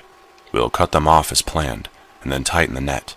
I don't want to see a single orc ship escape." The Wildhammers attacked the dragons in a fury, killing several and driving the rest back. Prodmore's remaining ships circled in and began picking off the orc fleet from every side, using cannon and powder and fire to good advantage. He lost another ship when it got too close, and the orcs swarmed from their own sinking vessel onto the aligned ship, slaughtering most of its crew before the dying captain could toss a powder keg into the hold and blow his own ship. They had lost the third fleet and a few scattered others to the dragons, but the orcs lost far more. A handful of their ships made it out of range, but the rest fell before Prodmore's fury. As for the orcs themselves, a few swam for it or clutched shattered spars or planks, but the rest drowned or died by fire or bolt. Bodies littered the waves. With the last of the orc fleet disappearing from view, the remaining dragon riders decided there was nothing left to save here. They turned their mounts and fled east towards Cosmodon, the Wildhammers pursuing them with great whoops and shouts. And Prodmore surveyed the remains of his fleet, tired but victorious, though at great cost. "Sir," one of the sailors shouted. He was leaning over the rail and gesturing at something in the water. "What is it?" Prodmore snapped, stepping up beside the man, but his anger changed to hope as he saw what the sailor had seen. Someone bobbing in the water, sputtering and clutching a torn plank. Someone human. "Get a rope to him," Prodmore ordered, and the sailors hastened to obey, and scanned the waters for other survivors. He wasn't sure how someone from the Third Fleet had wound up this far from where the boats had gone down, but at least one man had, and that meant there could be others. He could not prevent the tiny flash of hope that Derek might be one of them. That hope turned to confusion and then to fury, however, when the man was finally hauled aboard. Instead of the green tunic of Kul Tiras, the half-drowned man wore the waterlogged garb of Alterac, and there was only one way one of Pernold's men could have wound up here in the Great Sea with the orc fleet. "What were you doing on an orc boat?" Prodmore demanded, kneeling with his knee on the man's chest, already weak and out of breath. The man gasped and turned pale. "Speak!" "Lord Pernold sent us," the man managed to blurt out. "We guided them to their ships. He told us to render any assistance necessary." "Traitor!" Prodmore drew his dagger and laid it across the man's neck. "Conspiring with the Horde. I should gut you like a fish and toss your innards into the sea." He pressed slightly and watched as a thin red line appeared along the man's skin, the sharp edge parting his flesh easily. But then he drew back and rose to his feet again. "Such a death is too good for you," Prodmore announced, resheathing his dagger. "And alive, you can provide proof of Pernold's treachery." He turned to one of the nearby sailors. "Bind him and toss him into the brig," he ordered brusquely, "and search for any other survivors. The more evidence we have, the quicker Pernold will hang." "Yes, sir." The men saluted and hurried about their task. It took another hour before they were sure they had scoured the waters completely. They found 3 more men, all of whom confirmed the first story. There were countless orcs in the water as well, but those they let drown. "Set sail for South Shore," Prodmore told his pilot after the last Alterac trader had been hauled aboard. "We will rejoin the Alliance army and report both our success and Alterac's betrayal. Keep your eyes peeled for those orc ships that escaped our attack." Then he turned away, heading for his cabin, where he could at last give in to his own grief, and after that, write a letter to his wife, informing her what had befallen their eldest son. Chapter 19. "They are not coming." Young Tharbak turned, startled by his leader's sudden pronouncement. "What do you mean?" he asked. Doomhammer grimaced. "The rest of the Horde. They are not coming." Tharbak looked around. "You sent them all the way down to the Great Sea," he pointed out carefully, wary of drawing his superior's wrath. "It will take them many days to return. They have dragons, you fool." Doomhammer's fist lashed out, catching Tharbak across the cheek and sending the younger orc staggering back. "The dragon riders would have been here days ago to inform us of the troops' progress. Something has happened. The fleet is gone, and the bulk of our forces with it." Tharbak nodded, rubbing his cheek sullenly with one hand, but said nothing. He didn't have to. Doomhammer knew what his second was thinking. If he had not sent the other clans after Gul'dan in the first place, this would not be an issue now. Doomhammer ground his teeth together. Why was it no one else among his people understood the reasons behind his decision? He had seen the same look from every other orc these past few days. Ever since he had ordered the retreat from Capital City, the gates had already been showing small cracks, and bowed with each strike of the battering ram. The city's guards had long since exhausted their oil supply, and were reduced to pouring boiling water on them. The Alliance forces had been pushed back across the lake, and were being held at the bridge. They had almost won. Another day, 2 at the most, and the city would have cracked. And then he had sent the army away, leaving them too weak to continue here. Nor had the Alliance been slow to capitalize on a sudden reversal. The humans had poured across the bridge immediately after the Black Hands had led their clan away, crashing through the handful of remaining orc defenders, and pushing their way out onto the battlefield. The orcs had found themselves trapped between horsemen and foot soldiers on the one side, and entrenched guards on the other, and they had no help in sight. It would take days, or even weeks, for the rest of the Horde to return, just as Tharbak had said, and that was assuming they were able to defeat Gul'dan and his warlocks and his ogres, and whatever else he had conjured to aid him in his treachery. The warriors still trapped in, or beyond the mountains, he had to assume were dead by now, killed by whatever humans had retaken the passes and closed that route to them. The orcs standing before the city were all he had left for the assault, so he had ordered the retreat. He had hoped the other clans would encounter them on the way, but the dragons, at least, should have been here long before. Something had definitely gone wrong, and he blamed Gul'dan for it all. Even if the warlock had not personally killed the Horde warriors, it was his betrayal that had forced Doomhammer to split his forces. And he had been forced. He had made personal vows to the ancestral spirits that he would not allow his race to continue as it had. He would fight the corruption, the bloodlust, the savagery at every turn, using every weapon at his command. Winning the war did not matter. His own survival meant nothing. Without honor, they were mere animals, less than animals, because they had the potential to be so much more, and had a noble history they had thrown away for blood in combat and hatred. If he had allowed Gul'dan to escape unpunished, he would have been guilty of allowing such selfishness, even encouraging it. It would have been partially responsible for the further degradation of the entire race. At least this way, he could say he had done his best, Doomhammer decided. He had upheld his honor, and through him the honor of the Horde. They might lose to the humans, but they would do so proudly, and on their feet with their weapons in their hands, not howling or sniveling. Besides, the war was not over yet. He was leading his warriors south, but to the east instead of west. Khazmodan lay there, between Lordaeron and Azeroth. It was the home of the dwarves, and they had marched through that region to reach this land. The dwarves had proven sturdy opponents, but their mountain keeps had fallen before the might of the Horde, all except the city of Ironforge, which held fast. Doomhammer had left Kilrogg Deadeye and his Bleeding Hollow clan there to oversee the mining operations that had ultimately produced their ships. If he could lead his own warriors back there and reunite with Kilrogg, they would have a substantial force again, enough to turn on the pursuing alliance and destroy them in turn. The battles would be more difficult, and their conquest would take far longer, but they could still dominate this continent and carve out homes for themselves, provided nothing else went horribly wrong. Humans, the orc scout gasped, dropping to his knees from sheer exhaustion. To the east of us. Doomhammer stared at him. East? Are you sure? But he didn't need the scout's tired nod to know that the orc was not lying.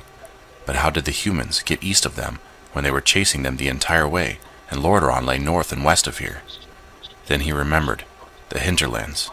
He had split off some of his forces there, leaving a clan behind to distract the humans, while the rest marched toward Kel'Thalas. The feint had worked, and the humans had left half their own forces behind to flush the orcs from the forest there.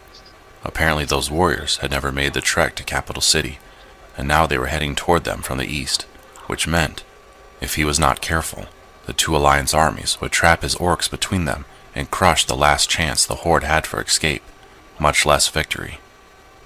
How many? He demanded of the scout, who was gulping water from a skin.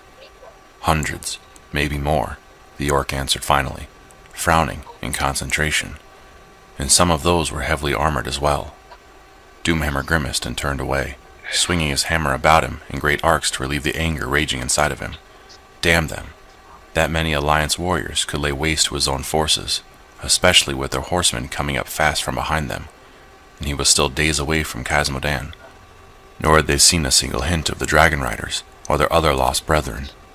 He had no choice. Doomhammer looked up and caught Tharbek's eye.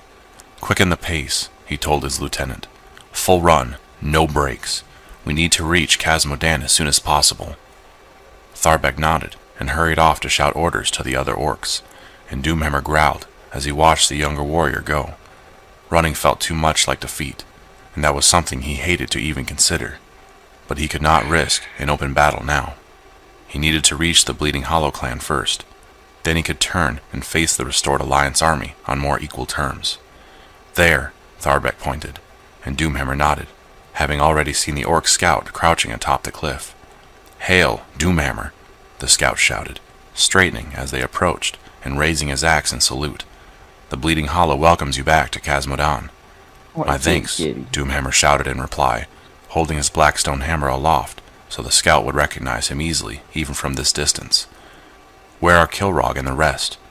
"We have made camp in a valley back within the mountains proper," the scout answered, leaping down to a lower ledge so they can converse more easily. "I will run and tell him of your approach." He glanced up, and Doomhammer knew he was surveying the mass of warriors behind him. "Where is the rest of the Horde?" "Dead, most of them," Doomhammer replied bluntly. He bared his tusks as the scout's eyes widened in surprise. "And we have Alliance forces marching fast behind us. Tell Kilrog to ready his warriors for battle." The scout seemed about to ask another question, then thought better of it. Instead he saluted again and darted back up the cliff, disappearing over the rise at a run. Doomhammer nodded. At least they would have the Bleeding Hollow warriors beside them when they stood to face the humans again. Kilrog was a clever old warrior, still powerful despite his years, and his clan was fierce and warlike. Between the Blackrock and the Bleeding Hollow, they would still be more than a match for the Alliance. "We cannot fight them, not with our full force." Doomhammer stared at Kilrog as the older chieftain shook his head, his face glum but resolute. "What? Why not?" Doomhammer demanded. "The dwarves," Kilrog replied curtly. The dwarves. At first he thought the chieftain meant the Griffin Riders, but Airy Peak was far from here. He could only be referring to the dwarves that lived here in the mountains. "But we crushed their armies and routed them from their citadels." "From all but one," Kilrog corrected, glancing up, so both his good eye and the dead scarred one stared at Doomhammer.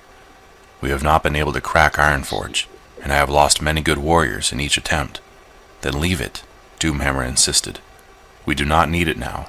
We must turn on the humans before they can cross the land bridges and mass on this side of the channel. Once we have destroyed their army, we can fall upon Ironforge and rip it open, then station our own warriors there while we march north again to finish our conquest there." But Kilrog shook his head. "The dwarves are too fierce to leave at our backs," he stated. "I have fought them many times these past few months, and I tell you true. If we let them, they will boil from their fortresses and fall upon us like angry wasps. Each time we crushed one of their citadels, the survivors fled to Ironforge, and it took them in. I can only guess how deep its levels run, but the whole of the dwarf nation lurked within it, and await a chance for revenge. If we do not guard that place and keep them too busy to emerge, we will face not one army, but two." Doomhammer paced, considering this new information. He trusted Kilrog's judgment, but that meant they would not have enough warriors to stand against the Alliance here and hope to win. He would need to keep moving. Stay here, he told Kilrog finally. Keep as many warriors as you need to hold the dwarves, and harry the humans. I will lead the rest to Blackrock Spire, where we can make our stand from within its sturdy walls. He glanced at the older chieftain. If you can, bring your warriors there afterwards. Perhaps you can fall on the humans from behind, or perhaps more of our people will appear, either from the sea or from the dark portal. He straightened, but Blackrock Spire is our strong point. If we cannot defeat the humans there, we cannot hold them anywhere, and this war is lost. Kilrog nodded. For a second he eyed the Horde war chief, and when he spoke, it was more softly than Doomhammer had ever heard the grizzled old chieftain. You made the right choice, Kilrog assured him. I too know the depths of Gul'dan's treachery. He would have taken us back to the days before the portal opened, when we were nearly mad with rage and hunger and desperation. He nodded. Whatever else happens, you have given our people back their honor. Doomhammer nodded back, feeling a sudden respect and even affection for the one-eyed chieftain he had always feared and disliked. He had always considered Kilrog a brutish, savage warrior, more interested in glory than in honor. Perhaps he had been wrong all these years. Thank you, he said finally. There was nothing more to say, and so he turned and walked away, back toward his own clan. There were orders to hand out, and another march to begin, possibly the last. Chapter 20. Turalion. Turalion glanced up at the shout, unable to believe his ears, but there, riding toward him, was a large man in full armor. The lion symbol of Stormwind glittered gold on his battered shield, and the hilt of a massive sword rose above one shoulder. Lord Lothar. Amazed, Turalion rose from his seat by a campfire and stood staring as the champion of Stormwind and the commander of the Alliance reined in his horse. Then the older man had dismounted and was clapping him on the back. Good to see you, lad. He could hear the genuine affection in Lothar's voice. They said I'd find you here. They. Turalion glanced around, still confused by his leader's sudden appearance. The elves, Lothar explained, pulling off his helm and running a hand over his balding pate. He looked tired, but pleased. I ran across Ilaria and Theron and the others as I was turning north. They told me what had happened in Capital City, and that you had brought the rest of the army this way, pursuing what's left of the Horde. He grabbed him about the shoulders. Good job, man. I had a lot of help, Turalion protested, pleased, but discomforted by his hero's praise. And, truth to tell, I'm not entirely sure what happened. He and Lothar sat down again, the older man gratefully accepting some food and a wineskin from Khadgar, and Turalion explained. He had been as surprised as anyone when the bulk of the Horde forces had turned away from Capital City and marched rapidly south. Then he had received a report from Proudmoore about the naval battle and its outcome. The rest of the Horde wasn't strong enough to stand against us, especially with King Tyrannus pounding them every time they approached the city's walls, he concluded. And their leader must have known it, so he retreated. We've been chasing them ever since. He may have been waiting for those orcs to return from the sea, Lothar commented, gnawing on a hunk of cheese. When they didn't, he must have known he was in trouble. He grinned. Besides, closing the mountains behind him meant no escape route, and no reinforcements from there either. Turalion nodded. You heard about Paranold, then? Aye. Lothar's expression turned grim. How a man could turn against his own race, I'll never understand. But thanks to Trollbane, we don't have to worry about Alterok anymore. In the hinterlands? Khadgar asked. Orc-free, Lothar replied. Took us a while to find all of them. Some had burrowed in deep, even carved out homes beneath the ground, where they could disappear when we chased them. But we got them at last. The Wildhammers are still patrolling to make sure, of course. And the elves are heading back to Kel'Thalas to clear it as well, Turalion added. The orcs seem to have left the forest, but the trolls may still be hiding among the trees. He grinned as he thought about Ilaria and her kin and their attitude toward the forest trolls. I would not want to be them when they and the rangers meet again. He glanced around. But where are Uther and the other paladins? I sent them up to Lordaeron, Lothar answered, draining the wineskin and tossing it aside. They'll make sure that the region's safe again, and then they'll follow us after. He smiled a little. Uther may be upset if we don't leave him anyone to fight. Turalion nodded, imagining how a zealous fellow paladin would react to discovering he had missed the end of the war. Though the orcs were still numerous, it felt as if the war was winding down. He had thought they were all finished there by Capital City, but when the bulk of the horde had left, it had changed everything, and the horde had been growing smaller and more desperate ever since. They may try to hole up here in Cosmodon, Khadgar was saying, but Turalyon shook his head. He was pleased to see Lothar was doing the same. They'll have the dwarves to reckon with if they do, the champion explained. Ironforge still stands unconquered, and the dwarves will be twitching for a chance to take the fight back to the orcs and reclaim their mountains for good. We should give it to them, Turalyon commented, pausing as both Lothar and Khadgar turned to give him their full attention. We can detour to Ironforge if the orcs aren't going there themselves, and use the Griffin Riders to keep tabs on the horde's path. If we free the dwarves, they can hold the mountains, preventing any chance of the orcs returning this way. They'll also hunt down the orcs still hiding among the peaks. Lothar nodded. It's a good plan, he said with a smile. Let the troops know, and we'll begin our march in the morning. He stood and straightened slowly. For me, I need sleep, he explained, sounding a little annoyed at himself. It was a long ride, and I'm not as young as I was. But he favored Turalyon with a serious glance before turning away. You have handled yourself and the troops well while I was gone, he said, as I knew you would. Lothar paused, and a look of mixed sorrow and respect crossed his face. Lane, he said softly, you remind me of him. You have his courage. Turalyon stared, unable to respond. What the fuck? Khadgar stepped beside Turalyon as the older warrior walked away. Looks like you've won his respect after all, the mage teased him. He knew how much Turalyon valued the champion's good opinion, and how he'd worried that he would fail the Alliance commander. Shut up, Turalyon said absently, shoving Khadgar lightly, but he was smiling as he arranged his own bedroll, collapsed upon it, and closed his eyes, trying to get a little rest before they moved out again. Attack, Lothar shouted. He had his greatsword out, its golden runes catching the sunlight as they charged up the wide path curving around the snow-topped mountain peak. Near the top of the peak, the rock had been planed and polished and carved into a massive wall, complete with windows that pierced the stone far above. Set into that wall atop a short flight of stairs were a pair of truly gargantuan doors, easily 50 feet high, the image of a mighty dwarven warrior chiseled into their face. Above the doors soared a majestic arch, and within it was engraved the image of a heavy anvil. It was an awe-inspiring sight, the entrance to Ironforge.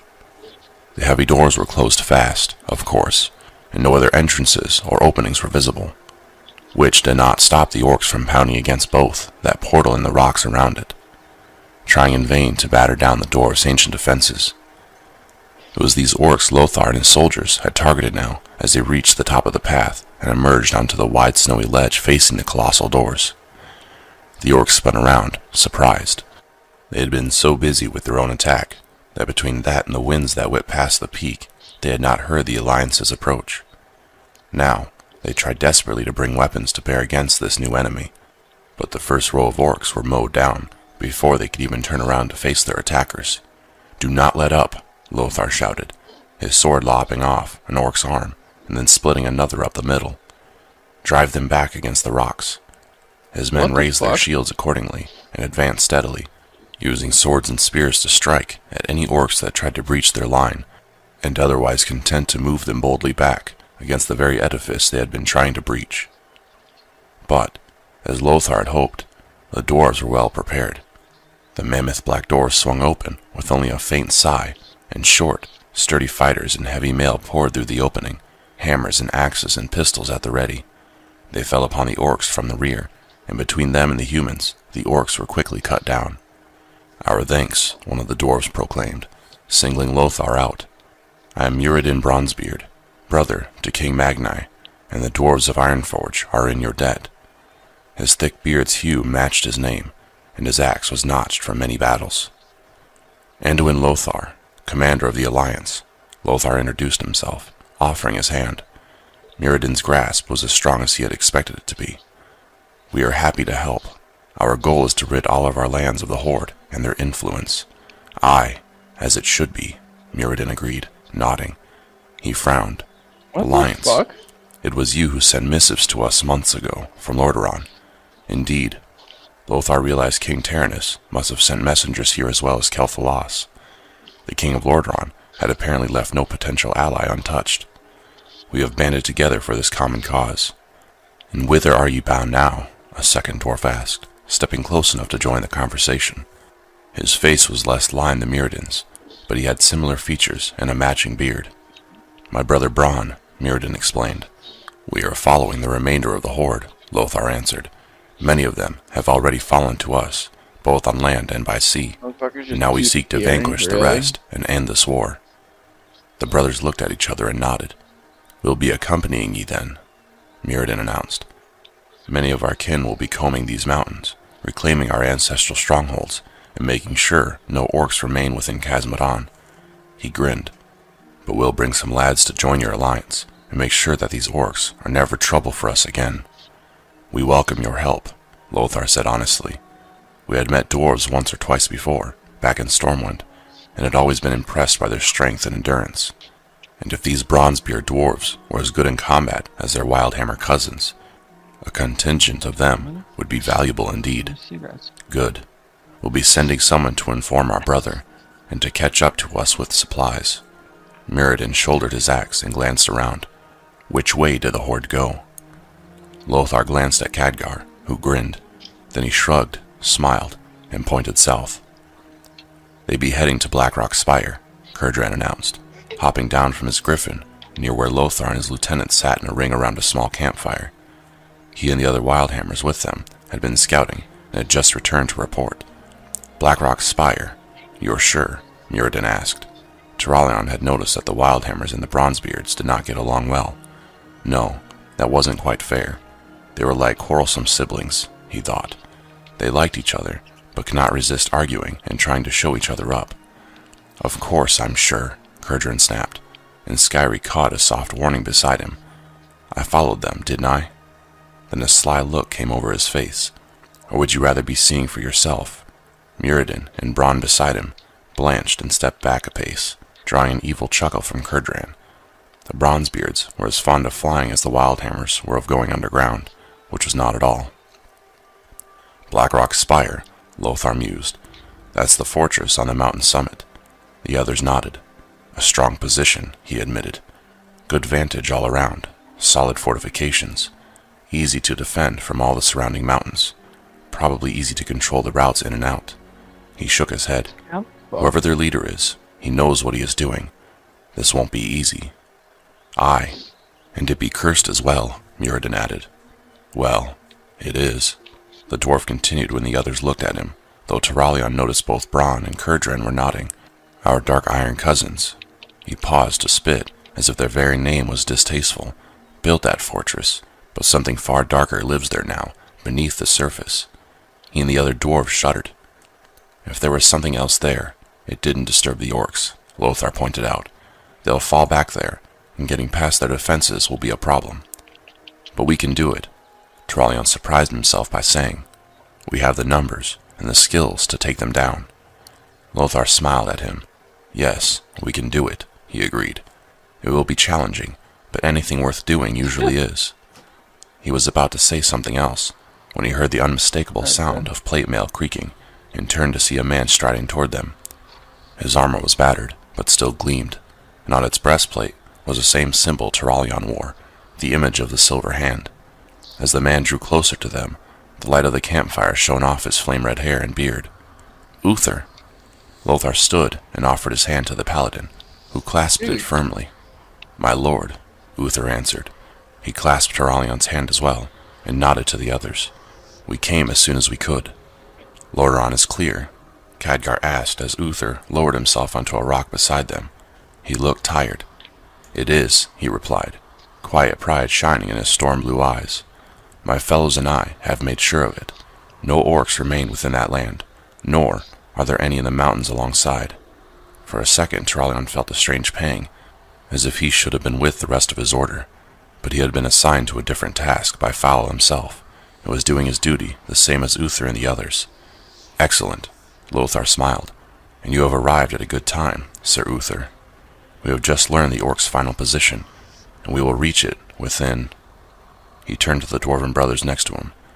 They were most accustomed to this region, and would best know the distances involved. 5 days, Braun replied after pondering a moment, provided they have left us no surprises along the way. He glanced at his brother and nodded. And if you're going to Blackrock, we'll be going with you. We'll not leave ye to face that lot alone. I didn't see any ambushes, Kurgan said, frowning, as if the question were a slight to his scouting ability. The entire horde, such as it is moving in a solid mass back to the spire. He glanced at Lothar, as if sensing the champion's next question. Aye, the Wildhammers will stay with ye as well, and although we outnumber them, though not by a large margin, he confirmed. I don't need a large margin, Lothar replied, just a fair fight. His face was stern. 5 days, then, he told the rest of them. In 5 days we finish this. To Turalion, the words had a ring of finality, even of doom. He just hoped the doom was not their own. Chapter 21. The humans are here. Doomhammer glanced up from his reverie, annoyed at the fear he heard in Tharbek's voice. When had his fierce sub-chieftain become so weak? I know they are here, he growled in reply, standing and glancing behind the other orc. They were standing upon a rough ledge that had been carved from the mountaintop, in front of the fortress itself, and high above the rocky plain, and from here he could see the remaining horde spread below. The last time he had had this vantage, his warriors had carpeted the plain below, leaving not a hint of the rock beneath. Now, there were large patches of black rock between the green and brown, and he could pick out each family where it grouped together, slightly apart from the rest. When had his horde grown so thin? What had he led them to? Why had he not listened to Duratan sooner and heeded his old friend's words? Everything he had been warned about was coming true. What will we do? Tharbek demanded, stepping up behind him. We do not have the numbers to repel them, not anymore. Doomhammer glared at his second so fiercely that the orc backed away. It was true that they were fewer now, and that their forces were no longer so numerous as to blanket the world. But they were still orcs, by the ancestors. What do we do? He hissed at his lieutenant, pulling his hammer from its place on his back. We fight, of course. Turning away from the quivering Tharbek, Doomhammer stepped farther onto the ledge. Hear me, my people, he bellowed, raising his hammer.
Dude.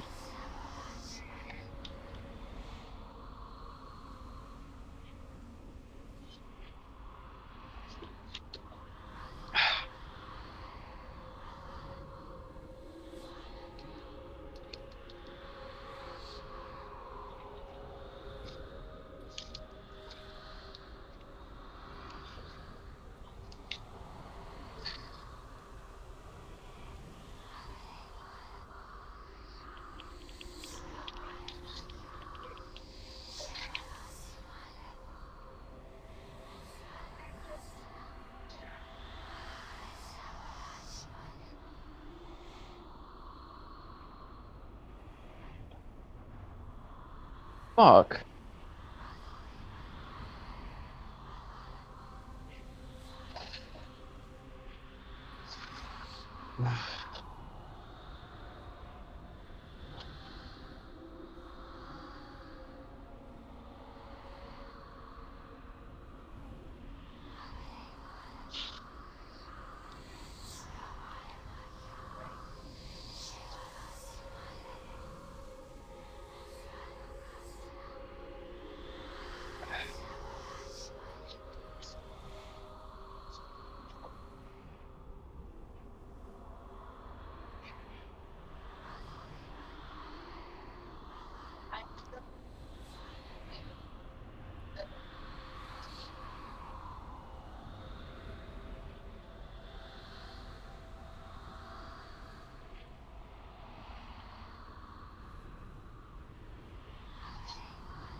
What?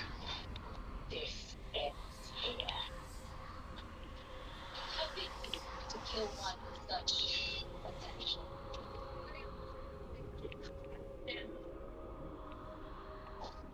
If you will not raise your eyes to the light, we fear the dark. So, you fight after all. Meddling masses cannot stand.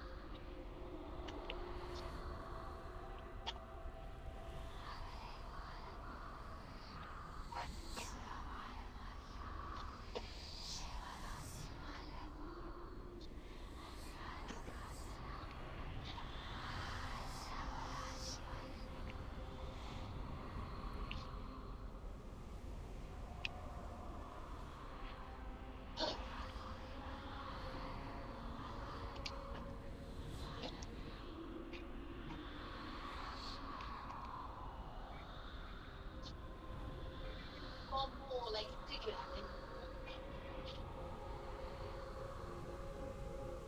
do you not wonder at the things I have learned? Every word you say is madness. It's an ancient, an archer, Nephilim. Call him what you will. He is reborn. He's my brother and my yard. Your mindset. He is everything we should hope to be.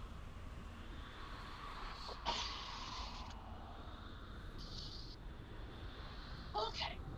Damn you, Zeno.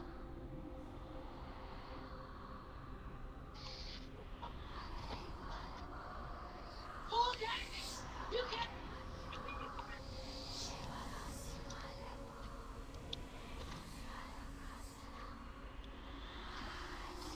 Fuck.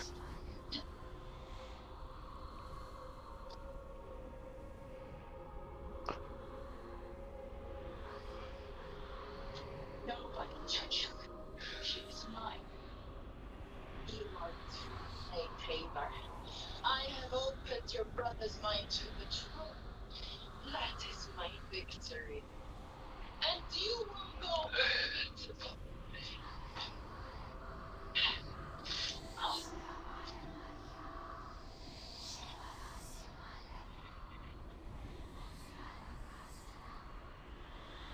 Fuck.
will find whose threshes we had one.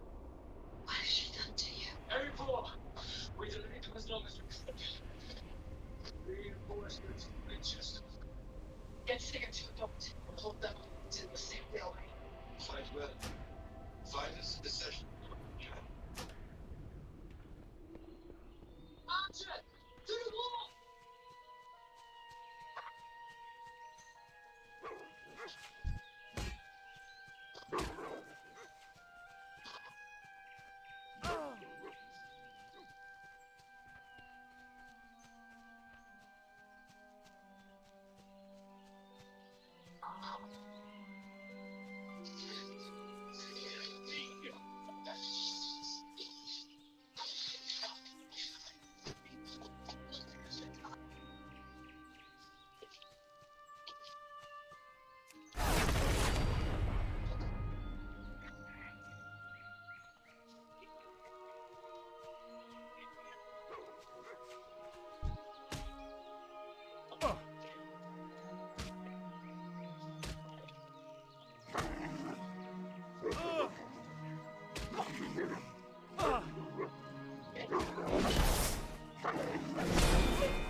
Is that the last of them?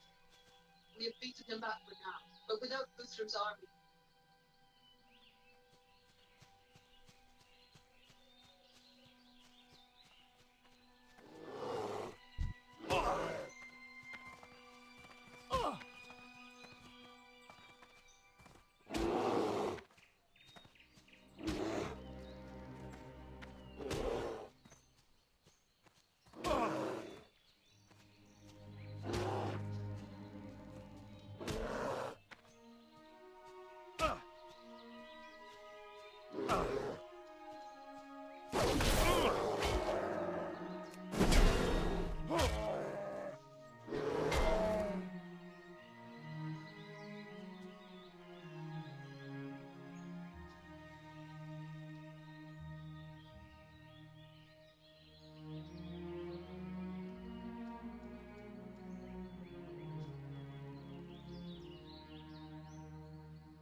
Greetings.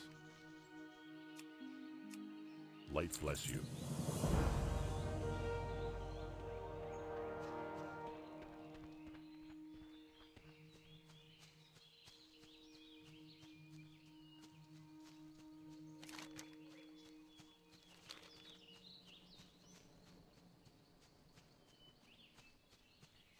More word?